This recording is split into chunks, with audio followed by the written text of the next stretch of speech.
Good morning. This is the New York City Board of Standards and Appeals public hearing for May 8th, 2018. We'll begin with item 1, 62468BZ, 1880715 Northern Boulevard, Queens. Good morning. Dale for the applicant. So from review session, I know there were a few questions raised. First, I can speak to the plants. I don't have a hard copy of the photos. We'll submit it, but there have been new plants that were installed in the planters on 189th Street. There's been a little difficulty that they had. They originally did plant ivies, as was noted on the approved plans. They actually planted ivies on 188th Street and actually at the rear of the building near where the flower shop is. For some reason, the ivies grew in the back. They're still there, but the ivies did not thrive on 189th Street. They've tried a few different types of planting. He spoke to a landscaper who has picked out plants and has assured him they will be perennial and they will survive in those planters. But we'll provide photos. I believe there's a member from the community here who could attest also to the fact that the planting's been But you don't have the photos? I mean, I have it on my phone, but I don't have the hard copy, Yeah, but we'll submit the photos to show the planting. Because I guess part of the question is, you know, if you need to maintain plants, and that's why you hire landscapers to come and maintain them, right? They come back regularly, they replace the plants when they're dying, et cetera, if that's what it takes to keep this up. Otherwise, No, I understand, and that's why this time he actually did reach out to someone and said, give me the most, the hardiest plants you've got that can survive in there. So right, but it may so far, include having a contract with the landscaper. Okay, I can speak to the property owner about that. Regarding the signage, the location and size of the signage is exactly the same as it was the previous approval, except for the fact at the previous grant there was a deli at the corner. That deli signage was removed. It's left blank right now. With respect to that tenant at the corner, I know this came up at the community board also, there was a retail store in there that sold construction equipment. They will be vacating the building in June. One of the conditions the community board set forth that we agreed to was the display on the area blocking the sidewalk. Property owner agrees that that shouldn't happen, has actually spoken to that tenant about not doing it, and it may be part of the reason that this tenant is being departing the building in June. And we would agree to any future condition regarding any future tenant would not block the sidewalk at all with any displays. But as far as the signage goes, it is the same. It's actually the signage, according to the property owner, is the same signage that's been there since back in the 60s before the original grant was set forth by the board to allow the second story expansion. We'd agree to any condition that went into the resolution as far as DOB to confirm signage, but it's the same as it's always been, other than the fact that the North Shore plumbing sign was, at the time of the last grant, replaced. It used to be an ugly white sign, and now it's a nicer blue sign. What do you mean a DOT condition? A condition for a DOB condition to what? Well, confirm the signage? If the board has any concerns about the verification of the signage, I mean, you know, in going for the certificate of occupancy, I don't know if the board wants to put a condition that they have to review the signage or. No, I mean, you have drawings that indicate what and photographs that indicate what the approved signage was in the previous version, and comparing it to what you have today. Okay. It's not that's fine. DOB that's going to start counting your signage. With the next submission then, in addition to showing photographs of the plant, we can actually look back at the old file and submit photographs showing that the signs haven't changed other than the quality of the sign. That's fine. We can do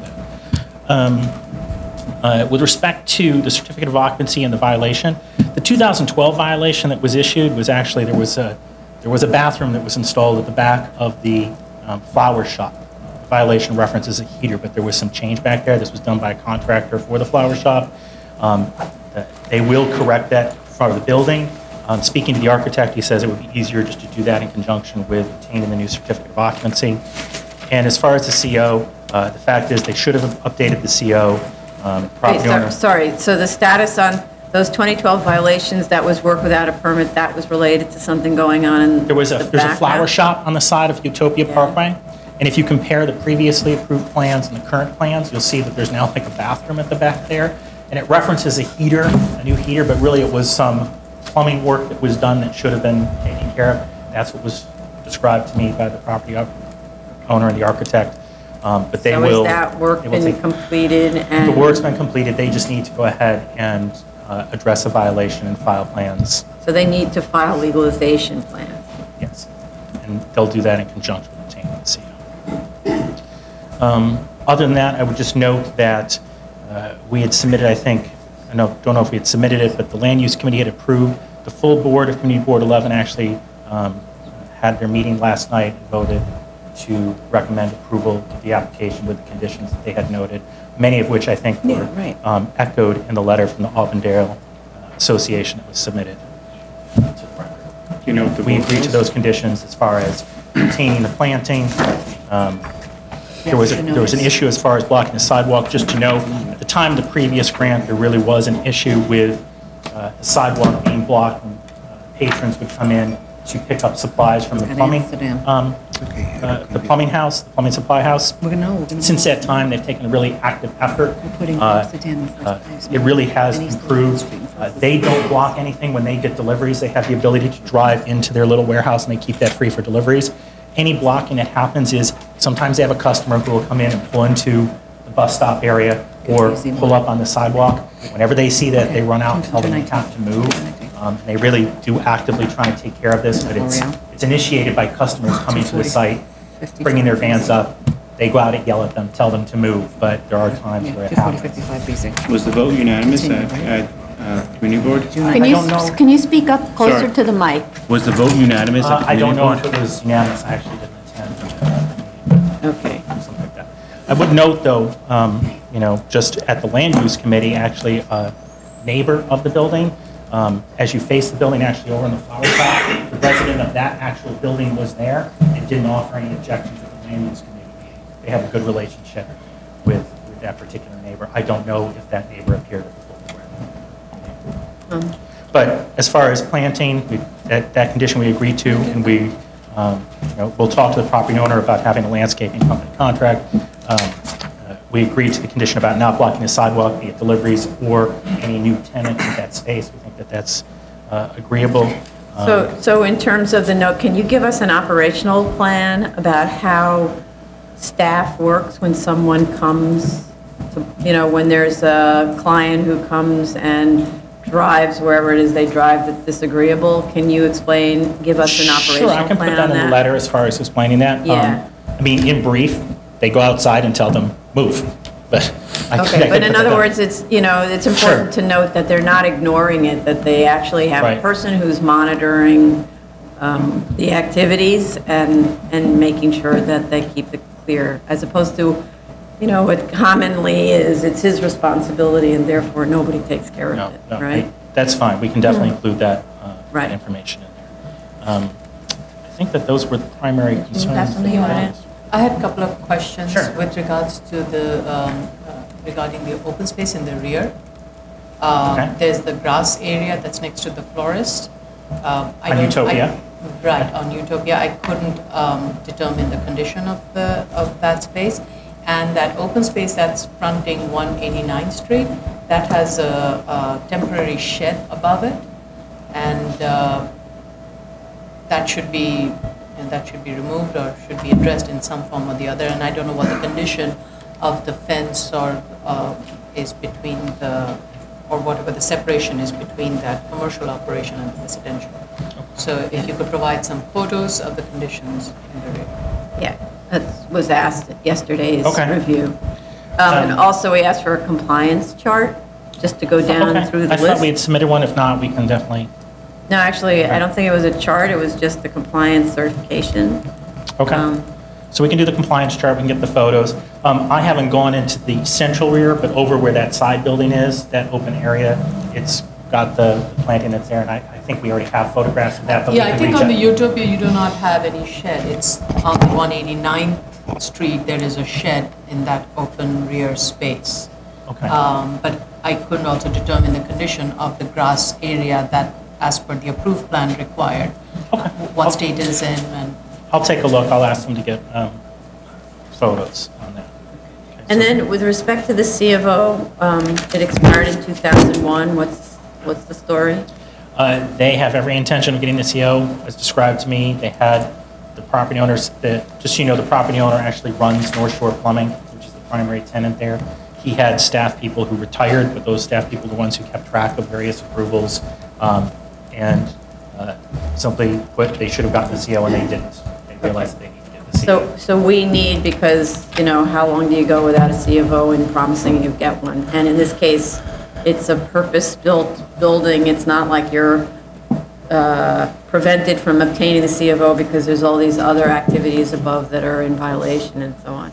So we need you, the owner to file, the owner's architect to file the drawings, file application materials to get everything cleared out, so that the only thing missing is our decision, okay?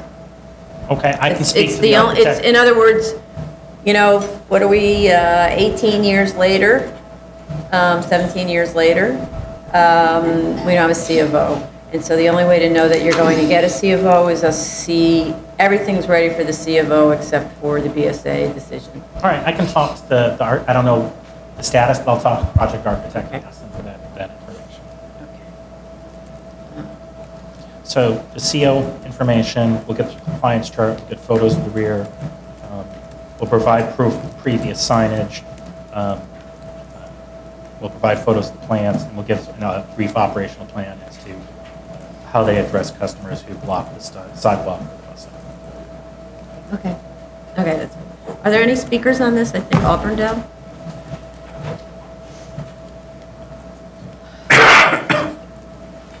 Yeah.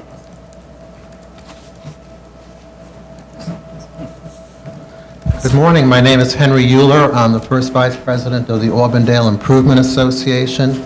The site in this variance renewal is within my civic association boundaries. I'm also a member of Community Board 11.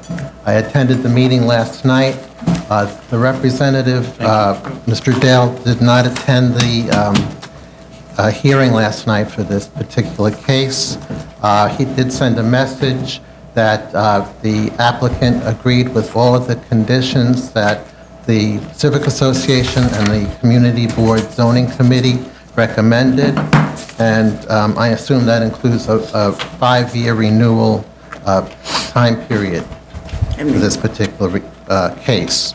The packs that I gave out to Tony to give to you, they contain an update from last night's Community Board meeting. There's also the 2-page letter I faxed to the BSA on Sunday night. There's a letter also from a resident of the area complaining about the merchandise that's on display outside on the sidewalk, that it's an eyesore and it has to be removed. We're glad to hear that this particular tenant is going to be out by June 1st. There's also pictures of the different things that are going on there. The last picture shows the new plantings on 189th Street. They're a little sparse looking, but at least it's an improvement from what it was. The Community Board did hear the case last night. Some of the members felt it should have been tabled since the representative was not present to answer questions, but the chair said that the meeting should go on, the hearing should go on, since the BSA was meeting about it today. And so after the zoning committee chair read the report, where the committee unanimously approved the renewal of this variance with conditions for a period of 5 years, the full board did have discussion about it, and one of the members said she was still going to vote no on this because she was upset that they hadn't gotten their C of O, that there were these different things going on, the planters weren't done, there was all this merchandise out on the sidewalk. Now, there is improvement with the situation with the trucks going up on the sidewalk. Haven't been any complaints from residents about that, so I think that is working. But there were these other conditions that were troublesome to us. So the board did approve the variance renewal last night. 35 members voted yes, 1 voted no, and 1 abstained. And in the variance, in the recommendation, it said that what the conditions should include that materials or the merchandise not be stored or displayed outside on Northern Boulevard in front of the property. The planters should be maintained with more resilient vegetation. Now, there was a situation where plumbing pipes were stored out on the sidewalk from the plumbing supply company. That seemed to be just one-day event, so we don't want to see that anymore. We don't want trucks blocking the bus stop in front of the property. This is a problem. Delivery trucks that picking up or delivering do park in the bus stop at times, and that is a situation that needs to be corrected. One of the residents from the community did come to the zoning committee meeting, and she said that was something that she was really upset about. The bus stop was always being blocked. And in the morning on Northern Boulevard going westbound, you can't park on that side of the street. And so the traffic, as it comes down, they have to get out of one of the lanes and merge into 2 lanes from 3, and that's a problem for traffic in the morning. So I don't know what the solution to that is. That's a very difficult... Sorry, explain that again. So in other words... There's no parking on that side of the street where the plumbing supply business is in the morning during rush hour. And so all the traffic that comes, there's 3 lanes of traffic that comes down Northern Boulevard, but at that point, they all have to go into 2 lanes in order to get by the trucks that are dropping off stuff or picking up stuff. And in fact, one of the board members last night said that he passes by there almost every morning and he sees that too, and that was a concern of his. But in the end, they did approve this, and they want these conditions. They want a 5-year renewal. We didn't think that was an unreasonable request. And one of the board members did ask for a stipulation to be added that he was kind of tired of all these cases coming before us where conditions were being ignored. And he said, when this is renewed in 2022 again, if these conditions are still being ignored, then he feels that the community board should strongly consider recommending dismissal of the variance renewal. So that was put in. So, and I do have to say that, you don't need to wait till the end of the term. If they're not complying with the conditions, you can report that to the board, and then the board can hold a compliance hearing. So that could happen, 6 months after the approval, 2 years after the approval, so you don't have to suffer through the extent and length of the term. Thank you. Okay. Thank you. All right. With respect to so in terms of the management plan for parking, should discuss how to make sure that clients and staff don't park in the bus stop. That's as much a part of it. It's not legal, right? Sure. We agree, and as I said, the majority of that is like the operator of North Shore Plumbing knows about this. As Mr. Euler said, it is greatly improved. He really does. They really do try this. It really is an instance where it's not North Shore itself that has their deliveries, because as I said, they bring everything in.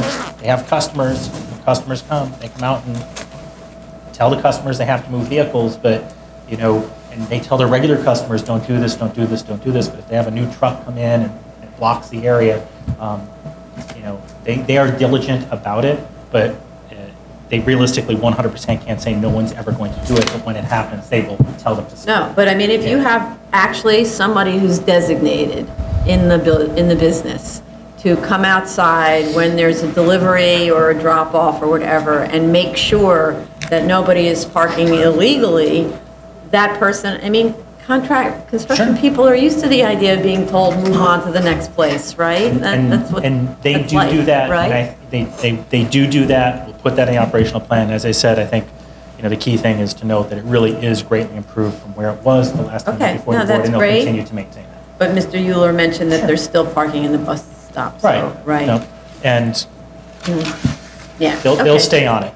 As we said, the other conditions we're aware of, we're working towards. As we said, that particular tenant at the corner will be vacating in no small part due to the type of tenant they've been. So we'll agree to that condition, and we think that it's reasonable, the conditions that were set forth. Okay, so then, currently, the owner is the operator of the plumbing, right? Property owner, yes, North Shore Plumbing, which is Right. the original tenant that pre-exists the grant. And then the tenant that's currently got building supplies that are all out on the The street. first floor retail space. It was a Right. deli at the time of the last grant. That business, they went out of business, found a new tenant to come in, which was this construction retail. Right. Which will no longer be there in Right. June. So is there a plan for the plumbing supply to take over that No, no, no. space? No, it's going to be They rented? wouldn't be allowed because the plumbing supply, as I understand, is a use group 9. Okay. And that is a use group 6 space.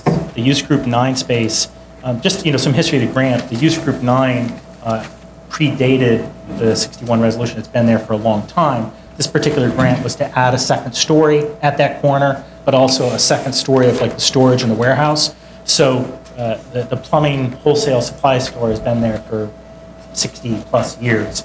It's just that second space. And actually that first floor retail space predates the original grant. It's just the second floor office space. Right. So that first floor space would still need to be use group 6, which is what it's always been. As an so aside, he there's told me he no- was hoping to get a deli in there again because he Oh, I liked the see. last tenant, but Yeah. the market will do what the market will do. Okay. All right then. So I think in terms of the most efficient use of time, because we want the C of O application to be submitted. That is, without a doubt, I mean, the rest of these things would be fairly quick to respond to. That Right. is the longest one, and as I said, since I'm not doing it, I don't know exactly the time. Right, So, right. So it seems to me that it's the architect drawing up the legalization plans for wherever the work was done, right? And then what, the violations are, that's it. It was work without a permit violations, right? So that would cure that. So we need to see the plans and the forms filled out and submitted to DOB.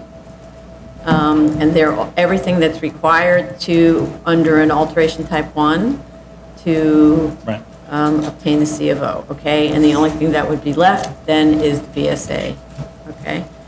So to give you time to do that, I think we should maybe end July, or is it continued? I would say. It's the beginning of I May. would say That's- submitting later in July would probably be the best. For Okay. a hearing early August, I think, because that would Okay. give them That's fine. 7 Okay, so weeks. August 14th, for example, for a hearing, Sure. and that's a submission on July 25. July 25? Yeah. Okay. All right. I Thank you. do want to mention that on picture 7 is of April 9th, 2018. These are pipes, which I assume are from the plumbing supply, not from the construction company. Yeah, that's what they mentioned said. that. The pipes were there like half a day when they were waiting, the operator told me that someone told them they were coming to get the delivery and they were preparing these Yeah. pipes and then the truck got delayed. So they were waiting and when the truck came, they put They them on the took them truck away. and out they went. So they're I mean- not there now. It was. There's actually a concept in construction called sidewalk delivery, where you order the stuff, it gets delivered to the sidewalk. It's not just construction, it's in the interior design industry, everything. The couch gets delivered to the sidewalk, that's the deal, and then someone's supposed to pick it up and bring it inside. So this whole idea of things ending up on the sidewalk for an hour or so, waiting for the next one to take is reality about how deliveries work, which is quite different than having trash Merchandise. cans for display that you can buy and all that sort of stuff, right? I mean, they try and minimize all of it, but Yeah. the biggest issue here is really that retail tenant, which will be vacated. That was the biggest issue. I didn't see this condition on my site visit last week. Okay. You did not? I did No. not see this. Only what was the construction. Right, okay. All right, great, thank you. Item number 2, 30879BZ, 43 Clark Street, also known as 111 Hick Street, Brooklyn. Good morning, Madam Chair, members of the board. I'm John Overland of Klein Sloik PLLC for the applicant. I reviewed the executive session yesterday and also communicated with Ms. Matias prior to this meeting. An affidavit of service of the notice of hearing was uploaded yesterday afternoon. We have it, yeah. Thank you. Addressing some of the issues. asserted by the board. I understand there was some concern about the issue of the sprinklers, the sprinkler systems, and the plans, and that it was taking 3 months to get approvals. Right. We have approval from the fire department regarding the sprinkler system, but we're still waiting sign off from DOB on the staff. So that's the holdup, the interplay with the holdup of the approval of the sprinkler systems, sprinkler systems. See, there was one other issue you had brought up. It was my issue with the previously approved plans. Yes, for ma'am. the second, fourth, and fifth floor. Yes, ma'am, I appreciate your reminder of that. I'm going to have to pull those from our storage file because I understand that we had full copies of those. I apologize for submitting incomplete copies of the plans. We're going to have to pull those from our prior files, and I'll go through those, and then I will submit those to the board upon receipt. Okay. Yeah, because there's nothing in the resolution as to the size of the PCE in either of the two previous resolutions. So that's why I'm requesting the previously approved plans to see that the space was taken up since prior to the last extension. Yes, ma'am, I'll take care of it. We'll pull our files from storage, and I'll take care of it immediately. Okay, great. We asked also about whether there's any other signage. Is there just this 11 square foot plaque, or is there more signage on the exterior of the building? I apologize, Madam Chair. I believe the signage issue, my understanding was the signage issue was about our other application, which is number 5 on the docket. But I'll certainly go back and review that and update that to the board. Okay, yeah, so we just need you to verify the signage, if there's additional signage to indicate it to us on the drawings. And I apologize. The issue of the signage is whether there's one sign or... Whatever your signage is, just to indicate what that is. So we need to confirm the signage. Yeah, I will do that. okay. And then I believe you responded to that yesterday about why the C of O hasn't been updated. Is it because of the rest of the building? It is because the rest of the building, I don't have a complete description. I will update that for the board. I also understand there was with regard to a letter from the fire department that was forwarded to me yesterday. There were an issue regarding 3 place of assembly permits that we have to address. We're working with our architect to resolve that now. I'm not quite familiar. I apologize to the board. I'm not quite familiar what the issue is with regard to the submission of the place. Okay, so fire department is here. He'll speak to that, and then maybe you can coordinate a little bit about what's the missing link, if there is one. Okay? We've already exchanged contact information. Oh, you have? We'll get that Okay, squared great. away. Okay, that's great, thank you. So we could hear from fire department and... Good morning, John Daly, representing the fire department. With respect to this sprinkler, the sprinkler coverage currently is part of the combination system, which was inspected by the fire department and witnessed, and the sprinkler coverage is adequate. And now, there is another fire department connection that serves just for a sprinkler. It's only for a portion of the cellar and the first floor. Not part of the PCE, but our inspector at the time, who did the original combination test, he should have ordered that test, but he didn't. But our fire suppression unit has been notified, and they will take care of that. Okay, so that's not related to this application? That's it's correct. just other areas in the cellar and first? Yes, Okay. ma'am. Regarding the PA space application, currently there are 4. One of them is correct with the number of persons. The other remaining 3 for the basement, it does not show 320 persons as per the application. The cellar should show 330 persons, and the second floor, 175 persons. Once the PA application is amended and that they obtained a certificate of operations from the building department, we can dismiss the current open violation order that we had originally issued in November 2015, and at last issued a criminal summons in January of this year. Just to verify the numbers, on your letter you say 320 at the basement? Yes. 330 at the cellar, and 175 at the second floor? Yes, ma'am. Okay. Is it the first floor or the second floor? It's the second floor. second floor. Yeah. In the first floor, Yeah, that it's- PA I guess application is it's- correct. Okay. Right. Okay, so I guess the question to you, we still have more to do because, of course, they have to respond to some of our comments. Yes. But the question to you is fire department okay with proceeding with this application, or do you need us to wait until you're satisfied with, I don't know, the PA permit applications being filed? Okay, we have no objection to the board rendering the decision on this. Our licensed PA unit have been notified, along with our fire suppression unit and our high-rise unit. Okay, great. We still have open items, Yes, but, you know, that has to do with how long it takes Right. to respond. Okay. Okay, great. Thank you very much. You're welcome. Are there any speakers on this besides? No? Okay. No, please come. Mr. Overland, you can come back. Okay. So, there were just a couple of short things to do, right? So we needed the missing plans, and we just need you to confirm the signage, so that shouldn't take very long. We will take care of that. So you could take care of it really, really quickly and come back next week. We had a few adjournments, so that's why I'm suggesting you take care of it really, really quickly, if you think you can do that. I'm a cautious person. Can we get a 2-week adjournment? Okay, that's harder. If it's harder, I'll, Yeah, it's harder. So, just because I know we have adjournments for next week, as opposed to I don't know if we have adjournments Oh, for for the future. following week, right? I don't know yet for the 20th. So, Yeah, which one? June 9th, is there a 25? oh, June 19, we can, yeah, there's still open I things. mean, June in the 19, morning, we do yeah. have space. Yeah, that's what I was Yeah, suggesting. that makes sense. So it's, your choice is next week or June 19th? I'd rather be safe and choose the 19th of June. Thank Okay, you. all right, so let's do that.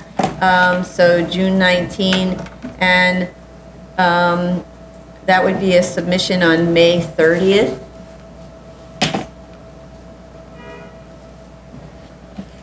Will do. Okay, thank you. Thank you. Item number 3, 17505BZ, 1824 LaCour Street, Brooklyn.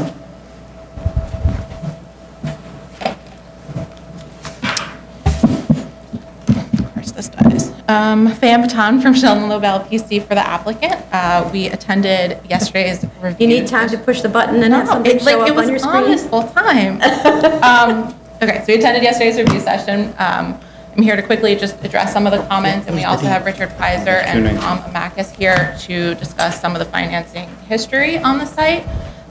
So just to first address one issue that came up, plans were filed and approved at DOB back in 2007 after the original grant under job number 301973639. And the application was approved at the end of December, like I think December 26th, around then, 2007. Permits were issued in 2008. So all the applicant has to do right now is to reinstate the job at DOB. Okay. To address the issue regarding the Question though Yeah. about that, because those are pre-2014, right? So and there was a permit pulled, but I don't know what the Department of Buildings regulation is about that. You know, the permit is supposed to vest you under the old code, but if you let your permit lapse, it's been more than 7 years, not sure whether you get to continue under the old code. I don't know I what the would rule is for check that. that. Does anybody? Maybe when Yeah. we come up, we could discuss that. As for the character of the neighborhood, it unfortunately really has not changed since the original grant. This morning, or last night, I looked at the tax block as well as the social block across the street to see jobs that were filed at DOB. There was a new building that was filed at 17 LaCour Street, but nothing in the job file. There was a new building filed in 2006, new building filed at 2016 at 15 LaCour Street across the street. That is being worked on right now. I have knowledge of that. What kind of new building? Do we know? I have to double check that. You don't know? I don't know exactly.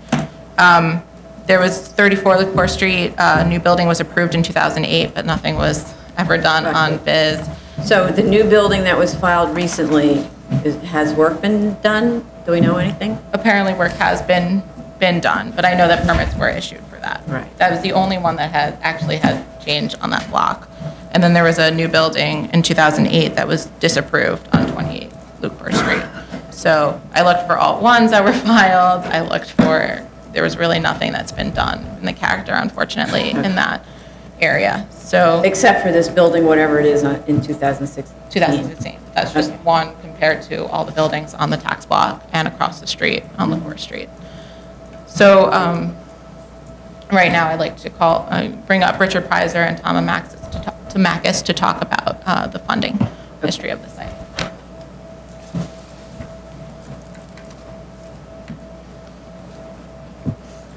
Just state your name and then- Good morning, I'm Tom Amaxis, I'm the owner of 1824 LaCour Street. Morning. Right. Richard Prizer, Senior Project Manager, AAD Construction Corp. Okay. So you're just going to tell us what's the status on the project and permitting and stuff? Back in 2007,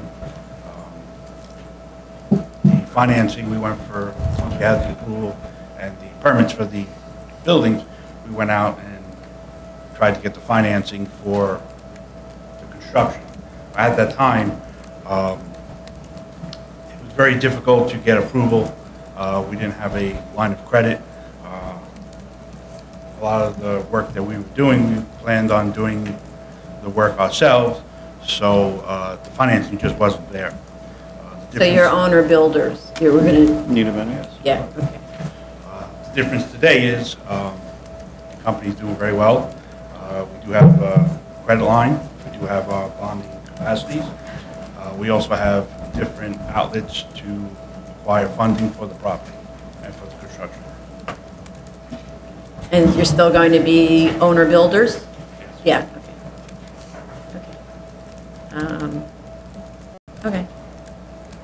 So the permits are existing, so you didn't look into the issue with the 2000, I mean, subsequent to you filing, there was a 2008 building code, and then there's a 2014 building code. So have you verified whether you can proceed with these existing plans?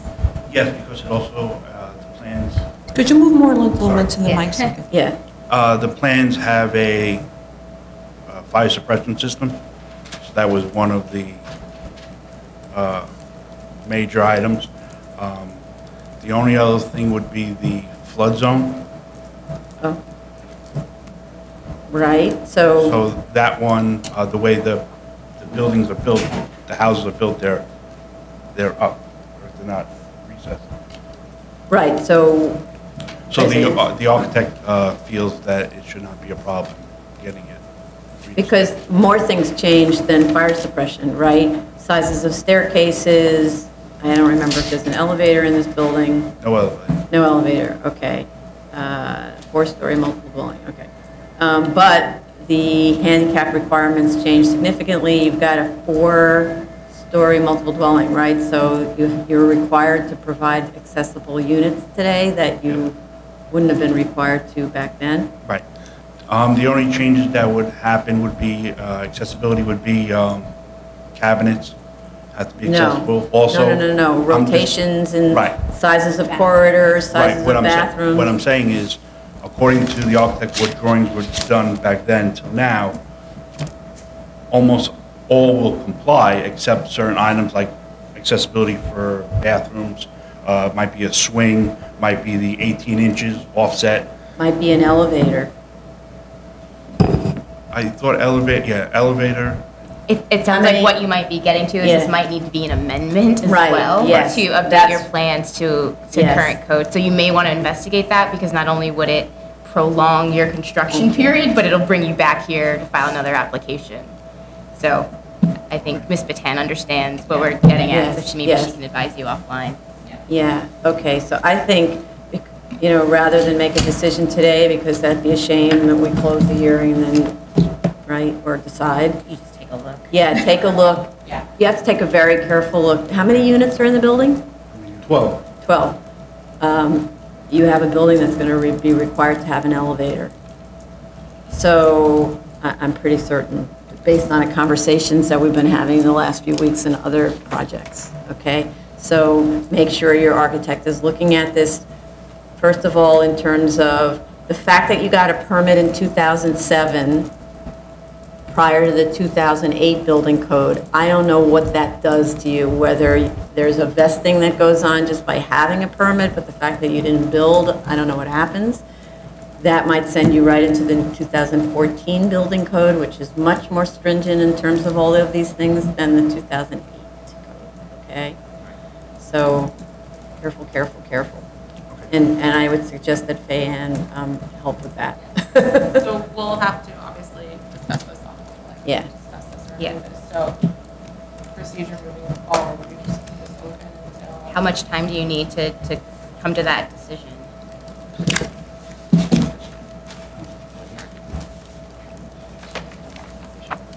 Around a month Just a month? to review the plans and see Yeah, whether, yeah. which route we're gonna have to take. So maybe we, I think just because it's not really, unless it turns out it's a minor amendment or an amendment. Yeah, I mean, but then that'll require a A notice. notification. Filing, But we yeah. can make that decision at that time. Right, Yeah. okay, so we have room on June 19 again. I don't know if that's enough time. That would be a May 30th submission. That is to know whether. Yeah. Yeah. Okay. So, because there are no other submissions, right? So if everything's copacetic and you don't need to do anything else, then there's really no submissions, but May 30th is your, So we would just like Submission. submit a letter. Yes, don't Yeah. not submit something so I'm afraid Yeah, to yeah. administratively adjourn. right, Yeah, just a letter yeah. that Submit a letter everything's saying fine. we reviewed, correct, yeah, Yeah. that we reviewed the 2014 code and the following, right? Yeah. And in the interim, if it's determined that you do require the amendment, reach out to staff. Okay. Yeah, And- you don't have to wait till May 30th to do that. Yeah. Okay, and then, good. So then the only other thing is, we talked about the remediation on the site. Has any work been done on the site at all? The remediation work was done. We have new fencing. Demolition of existing structures. Okay, so you demolished Clearing of the existing? site. Okay. So demo was completed. And what about, there was a remediation plan that needed to be followed? Was that done and signed off by DEC or DEP or whoever's supposed to sign? DEP? So you, I believe we do have a sign off on the demo, so everything that applied to it was. we need to see that. There was, I believe there was a restrictive deck associated with the cleanup, site cleanup, so please go through that and see if you have met all those requirements and if you have all the necessary sign-offs. All right, we'll address this in the letter as well. Thank you. Yeah. All right, so May 30th deadline for the Right. submission for a letter. And for with June respect to 10th. addressing the restrictive deck, if there was any kind of submissions to the agencies, sign off from the agencies, like a notice to proceed or something, we need that, okay? Sorry, what did you say? Oh, yeah. Are there any speakers on this? Thank you. Item number 4, 32205BZ, 6969 Main Street, Queens. Good morning, Elise Voladair from Medical Advocacy on behalf of the applicant. I'd like to go through the comments you said yesterday. We will have the client pay the ECB violations for the next hearing. Yes. And then in terms of the enlargement, we'll clarify what was enlarged and what wasn't, and what's been done and what hasn't, where the elevator is. And provide photos that are better Yes. describers of what's Yeah. actually going on. And determine what happens next based on what's going on. And if there's any other. Yeah, and in terms of the statement that the work's 80% complete, is it 80% of the work that was the subject of this waiver, or is it Yeah. 80% on the interior for which no waiver was actually needed? So that will definitely be clarified. And this is a small non-for-profit, so a volunteer is working to do all this work, so as much time as you're willing to give us would be very helpful because Okay. it's all volunteer time. Well, as much time as you want is the answer. Can you do like 3 months? Is that Oh, crazy? okay. Are there any speakers on this one? Okay. So 3 months puts you in, you want till August? So we could have August 21st, for example, with an August 1st submission. Thank you very much. Okay. Yeah, August 21, August 1st submission. Thank you so much. Okay, thanks. Oh, and we wanted photos key to the plans, right?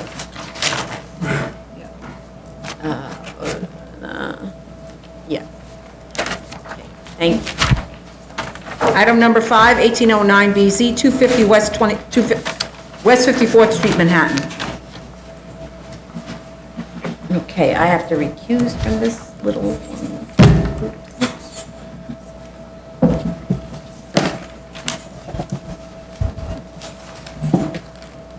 Madam Chair, members of the board, John Overland of Klein Sloik, for the applicant.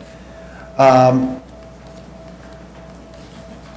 apologize, I've lost my notes on this, but just give me 1 minute, please.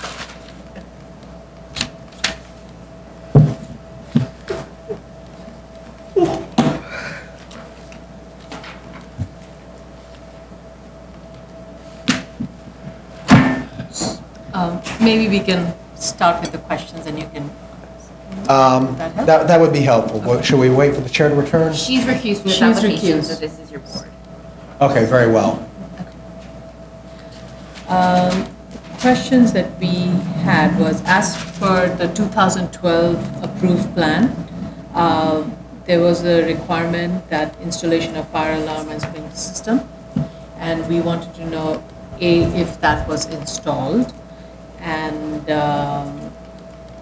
the next question was, I believe you have, there is some application that has been filed for the sprinkler system and the fire alarm, and what is the status of that? Has that work been completed? And that's an update we needed. And Commissioner Otley Brown had a question regarding the signage, that the signage chart and the plan need to be reconciled. That's the one I was remembering. That was the one that was leaping in my memory.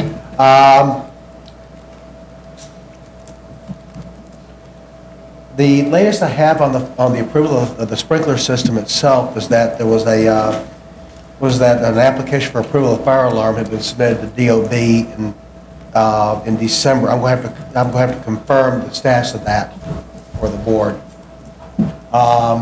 Right, it was submitted last year, December 2017, but wanted to know if the work has been done. I'll have to confirm that to the board. Right. I should be able to do that rather quickly, follow up on the sprinkler system.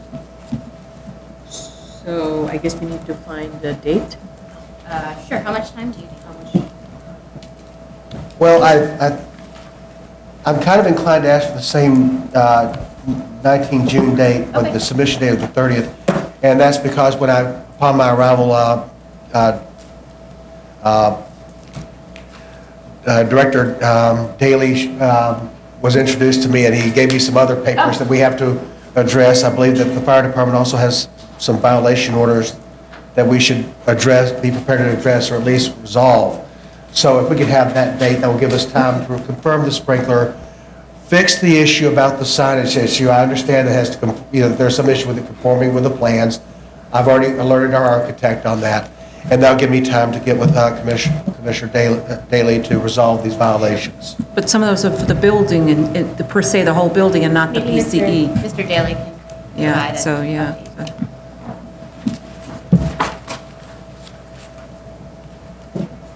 John Daly with the Fire Department of the City of New York. The application itself, we have no objection. It's with the building itself that we do.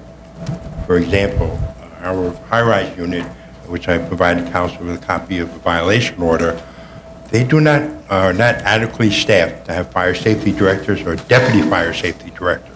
It's for the building. So the space could have a fire alarm system, but there's nobody at the panel. In the event the alarm is activated, a fire safety director needs to direct people to exit the building and also to advise the arriving administrative companies where the fire is located. I think this is something I have to go over with council of how we're going to address that issue. Okay. I mean, the PCE has no control over that issue. There are approximately 29 notice of violations on the building, 6 violation orders, and 2 criminal summonses have been issued to date on this building. What are the And criminal I need summonses? to- What were the criminal summonses about? For a failure to provide a fire safety director at the time of inspection. They are required by law to staff 24/7. Right. No, I understand. I just So, wanted yeah, to... but some office buildings, they do have a clause in their leases with tenant that, they have to vacate the building at midnight, and therefore, a fire safety director does not have to be on duty. But we worked 8 to 4, and nobody was there when we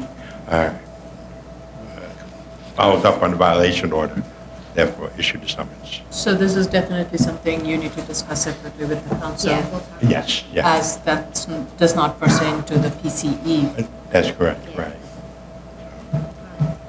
Do you have any additional questions? Yeah, I want to actually withdraw my question on signage because I just found a later signage analysis form that actually corresponds with the elevation. So at a later date, it was actually corrected. Be nice if the file was corrected to pull the other pieces that are no longer relevant or valid. Yes, ma'am. So signage is compliant. I apologize, so that, the signage issue and The signage issue- The confirmation of the plans and the signage is It's resolved. fine, it's fine. I think the problem with this application, we got so many submissions in different iterations, and none of them were compiled together, so we were looking at different folders, and I think that's where the confusion on all our part arose. So this is Actually, I something think that's- internally we all need to figure it out. Actually, I think that's my fault, ma'am. I'm kind of new to this area of practice, and I think that's more my fault than anybody else. We'll take care of it. Okay. Are there any speakers? None? Okay. So submission date is May 30th and public hearing June 19th. Very well, may I be excused? Thank you very much. Thank you.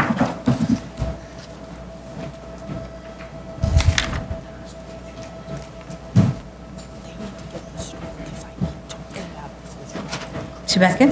Okay. May I call the next case? Item number 6, 2016-4150BZ, 667 Grand Street, Brooklyn. Good morning, Matthew Schomer, Sheldon Lobel PC for the applicant. We attended yesterday's review session. I think probably want to address some questions first about the sprinkler system. Yeah, but before that, let's go to the subject of notifying neighbors. Yes. So I think as a matter of course, the neighbors are aware of the gym. I don't think, but there's no formal notification of the tenants. There was none, right? Was none, yeah, but we're happy to do so, yeah. Okay, so yeah, what we do typically, specifically with gyms like this where weights are lifted and dropped, we notify tenants. So that should be something that we do. We're happy to do that. Okay. They have a good relationship with the tenants as well. It's a small building. There was a question about the department investigation. We have it. You have now. it. You have it now, yes. There was also a question about a potential mistake on the zoning analysis indicated as community facility. I think we corrected that on the second response to the notice of comments. So the most recent zoning analysis should indicate commercial use. Do you have a copy of that? Yeah. That you submitted to us? Yeah.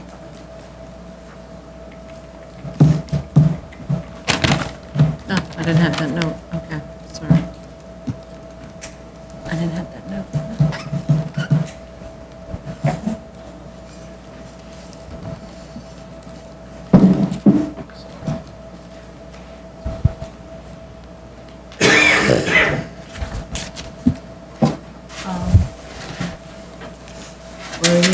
You see it still as community facility? The only one what I have is dated February 27th. Speak louder. So the last document that we have in our file was a submission dated February 27th. Right.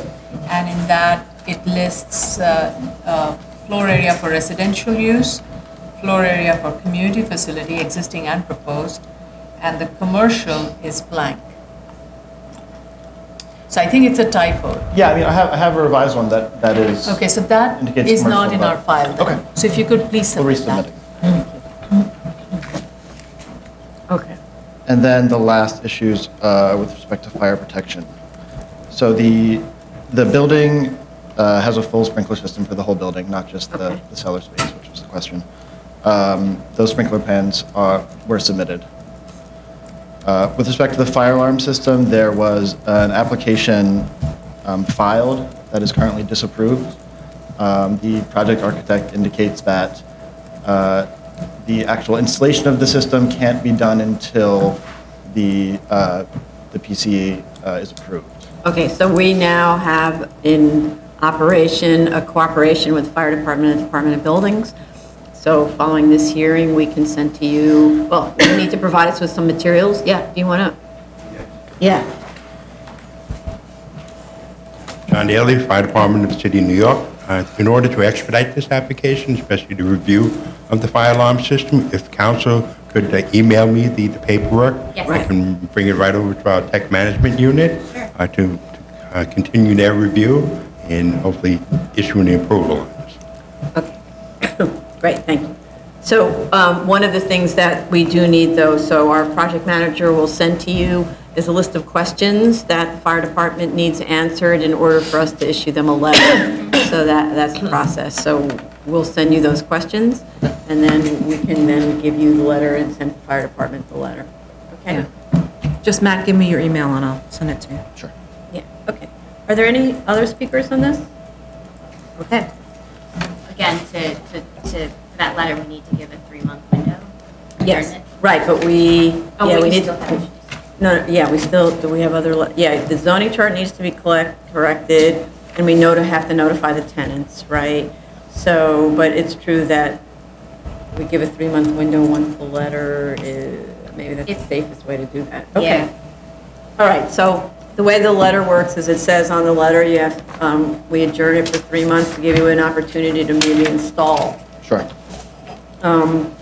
So 3 months would make it, August 7th or August 14th? yeah, exactly. So August 14, and then you could submit the other materials on July 25. So that's the correction of the zoning chart, and of course, you'll have notified the tenants about that hearing, okay? Sure. Okay. Great, thank you. Great, thank you. So, Thank you. Tony, can you let Rory know? I'll get in touch with You will? Because I send the- I can email him the copy of Oh, okay. the questions. It's just that portion that we need, right? Yes. Yeah, just those Yeah, okay. 8 questions or Can you something? CC me, Tony? Hmm? Can you Yes, yeah. Item number 7, 2017-31BZ, 10717 34th Avenue, Queens. Good morning, Frank St-Jacques Ackerman for the applicant. Right, this application was administratively adjourned, Yes. right? And so this is a variance. Okay, so, I know.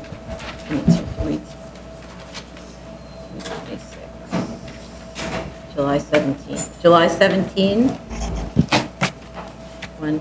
The submission was made, right? Correct. The submission was made, we apologize for getting it in late. Would it be possible to come back at an earlier date? I understand from the last hearing that there were not many substantive items open. The submission was some character drawings. That's what happens when you submit late. I'm filling up some of the other calendar days because they're very small things, but we just filled up everything, and July 17 is the next available. Okay, my impression from our last hearing date and the last review session was that this was also a very small thing. There was just a character drawing submitted and evidence that Maybe so, with but respect we to the just chain of filled title. up the calendar with small things. So Okay, so July the- 17 is... Wait, you what- said, July 17, yeah. So July 17, and had there been a submission date, because unless you want to modify your submission, June 27 would be your submission date. Okay, as you noted, we're fully submitted, so July 17th is the earliest Say again? available hearing date? No,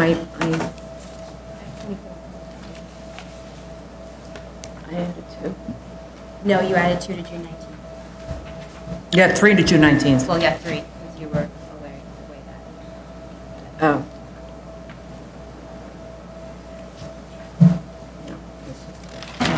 Yeah. In the event that there was an adjournment on any of the intervening hearing dates, would it be possible to come back prior to that July 17th date? Once we set a hearing date, we set a hearing date. That's the Understood. reason you need to submit on time. Otherwise, you end up, sliding in behind all the people who are looking for hearing dates, right? Thank you. Okay. Item number 8, 2017-39BZ, 271 Church Street, Manhattan. Morning, Anthony Mango for the applicant. I did review the executive session. The fire alarm was approved. I think that was raised, that was submitted as part of our last Wait, submission. before you do that, we Yes. just want to get into the proof of service to the tenants. Yes. I think there's an issue with that. The affidavit from my office, and my office indicated that they were mailed. I don't have other than the affidavit, I was not able to find in the file the actual mailings. So we'd be happy to supplement that for the next hearing and redo it with a posting in the lobby, if that's sufficient. Okay. So, the fire alarm has been approved. As the board had requested at our last public hearing in January, we had submitted a complete set of the entire application, including all the documents that had been revised that superseded the initial. That has been done as part of our March 20th submission as well. One of the things I think that was highlighted also that is still open is DOI. There's a change in ownership in the gym. That's what has held this up. One of the owners is Gwyneth Paltrow. There's been some hard time getting the DOI documents, and I throw myself at the mercy of the board on that point. But I do have assurances from CFO that we should have them within a week to 10 days. Okay. So A name that has never come up in any hearing. Yeah, I'm trying to, other than it might being her She's face or partners with something. Tracy Anderson and It's just so like her. whatever that's worth. So that, I apologize, that's the holdup with us getting that to, as far as submitted. So it's July 17th, the next available date? Okay. I just want to see if there was anything else. Fire department, we're waiting for, we have a 12/15/17 letter of approval for fire alarms and sprinklers. Is that adequate? Okay. And then, access through, one elevator goes. Okay.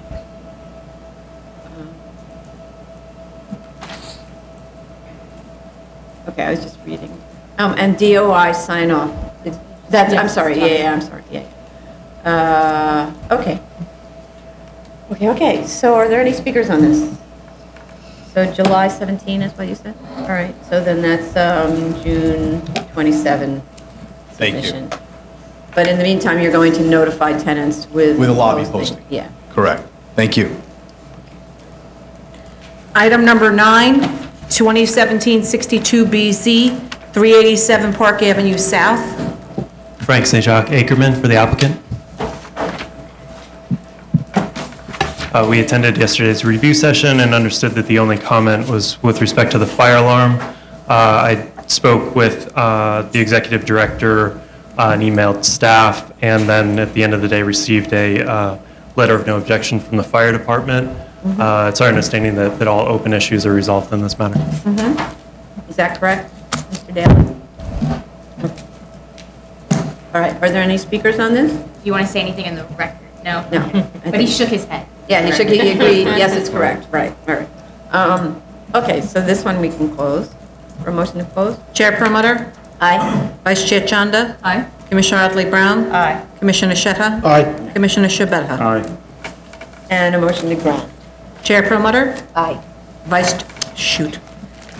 Chair Chanda? Aye. Commissioner Otley Brown? Aye. Commissioner Shetta? Aye. Commissioner Shabeta? Aye. Thank you. Thank you. Sorry, I forgot to turn the page. I marked the wrong page. Give me 1 second. Damn. Okay, granted. Okay.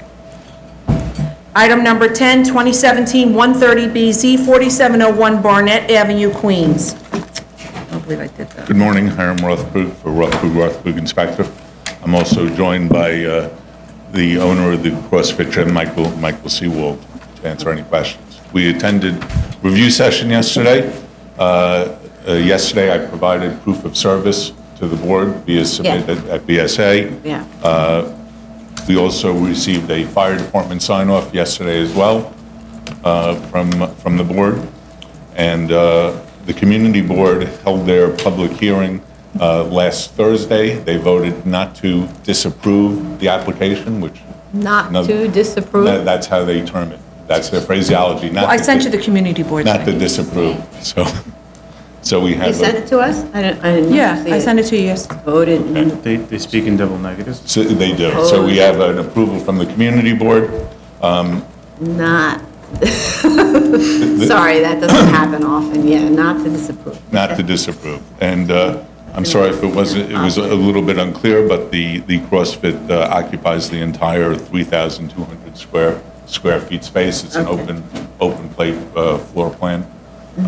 The only change in my statement of facts is now the club has operating hours from 9 a.m. to 3 p.m. on Sunday. So I'll amend my... 9 a.m. 9 a.m. to 3 p.m. On Sunday. On Sunday. 3 p. on Sunday. But otherwise, your representation and statement of access to operation hours is the Correct. same. Correct. So Okay. it's Correct. So, 6A to 10P, Monday to Friday, 8A to 2P Saturday, and now 9A to... Got it? Yeah, 9A to 3P Sunday. just so you know, during the weekdays, the club has classes, generally 1-hour classes with a maximum of 16 people, and their classes start at 6 a.m. 6 a.m. to 9:30.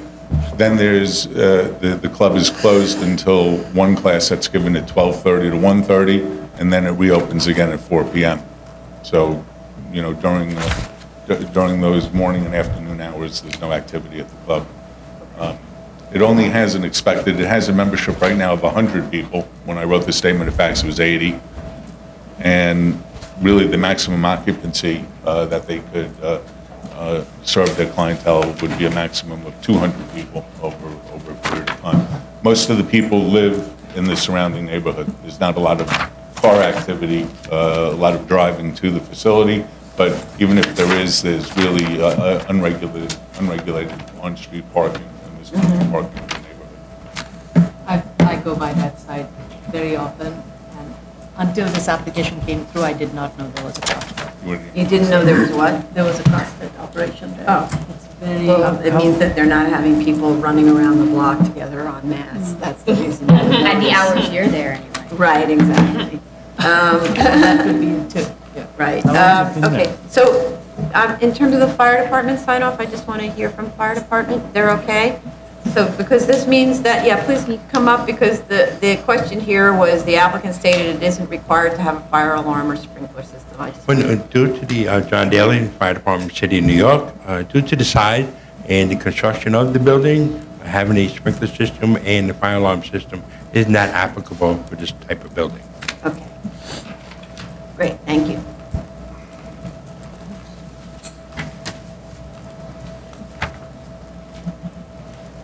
Okay, great. And DOI, do we have? We had. We We'll had. get to that. Okay, have DOI. Okay. All right, are there any other speakers on this? Okay, so I'd like to make a motion to close. One second. Motion to close. Chair Perlmutter? Aye. Vice Chair Chanda? Aye. Commissioner Otley Brown? Aye. Commissioner Shetta? Aye. Commissioner Shabeta? Aye. And a motion to grant with acknowledging some of these changes that we just discussed. There's a 9 a.m. to 3 p.m. Sunday, and no fire alarm or sprinkler system is required here. Chair Perlmutter? Aye. Vice Chair Chanda? Aye.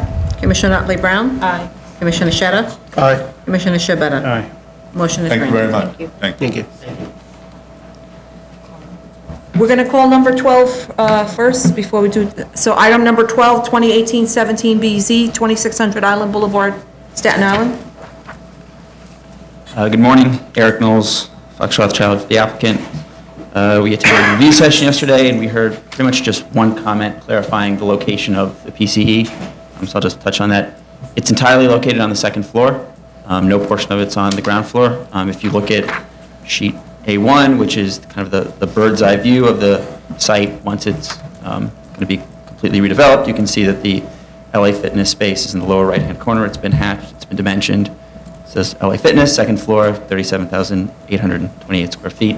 The A2 is just showing what's on the ground floor, or ground floor of the development in its entirety, and this kind of goes to Commissioner Scabetta's question, that there'll be retail along, and small format retail along the internal driveway that bisects the site, and then parking fields to the rear, and the space kind of cantilevers over it. And then A3 is showing your facility space in its entirety with the pool, sauna, weight areas, etc. But it's only on the second floor, and A3. But the pool and sauna are on the second floor as well? Yes, everything's on the second floor. And I think that was it as far as comments. And retail's below, right? Sorry? Retail is below, is that what? Yeah, retail's below. Retail's on, Right. on the first floor. You say small farm, is that what you said? Sorry, small format, so smaller Oh, okay. stores. Okay. So, and the resolution should clarify that the entire PC is on the second floor, including the pool and sauna. I thought it was a little hard to figure it out from the plan. That's fine. Okay. I passed by the site yesterday. They're eager for, looks like people are eager for that to be built by now. Sorry, can you speak I louder? passed by the site yesterday. It's been empty for quite some time. They're eager for construction. And they're moving forward as we speak, so. Were there any speakers on this? Okay, so I'd like to are any other comments? So you make sure there's an E designation on the site? That is and all also You got noted all from that? yesterday's review session that there's documentation on the site. Okay. Um, You want a motion to close? Yeah, just a second. Okay. All right, so for a motion to close? Chair Promoter? Aye. Vice Chair Chanda? Aye. Commissioner Otley Brown? Aye. Commissioner Sheta? Aye. Commissioner Shabeta? Aye. Okay, and a motion to grant? Chair Promoter? Aye. Vice Chair Chanda? Aye. Commissioner Otley Brown? Aye. Commissioner Sheta? Aye. Commissioner Shabeta? Aye. Thank you. Thank you. Item number 11, 2017-299BZ, 24202, 61st Avenue, Queens.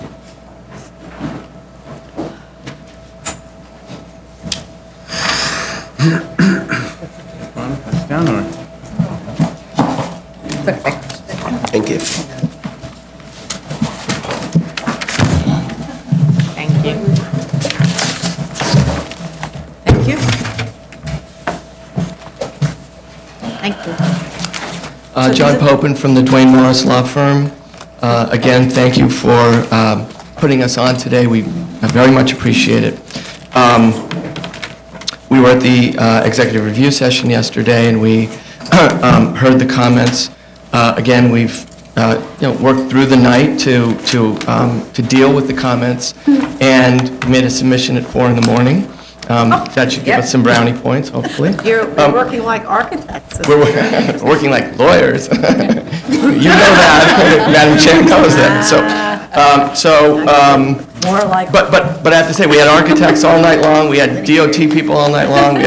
We had conference calls with DOT at 7 at night. And for DOT, that's like pulling an all-nighter. So,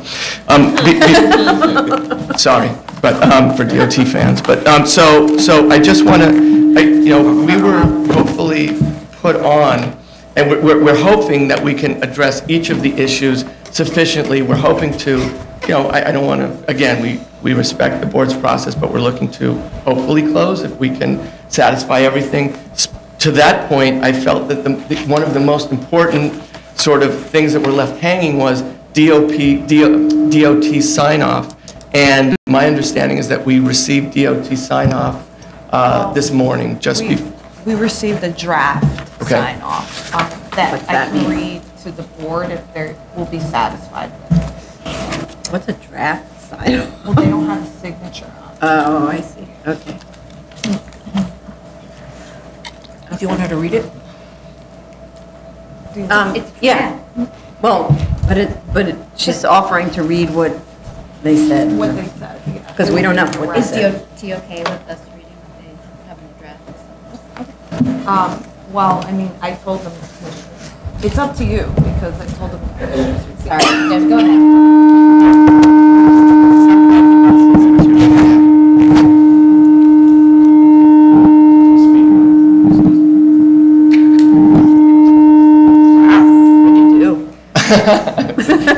Grapes. Roughage. Okay, so while we sort out DOT, but we have a, at least a preliminary sign off. Let's go through the rest of the items and let's maybe get back to the DOT sign off. So I distributed again, we distributed some tabbed items that hopefully we can go through and address all of the open issues from the executive review session. So the first tab, if we could just sort of, deal with the sort of just the busy work. I just wanted to go through the plans. On tab 1, we've showed that the highlighted changes to unmessy the mess. And I just would want to start with page A23, which is the top page of item number 1.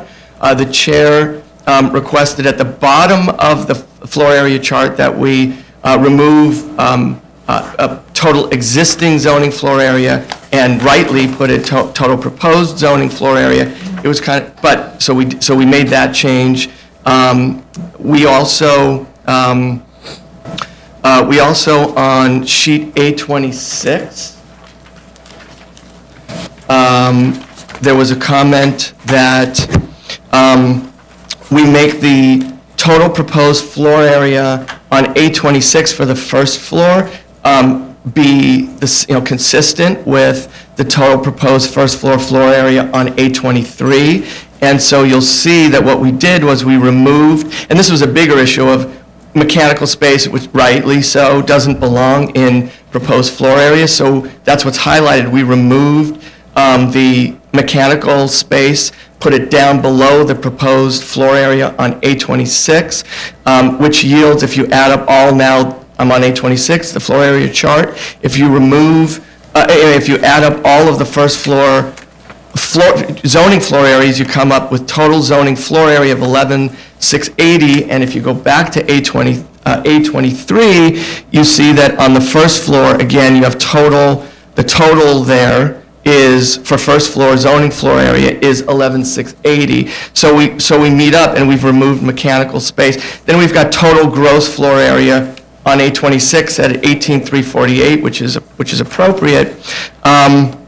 So that addresses that.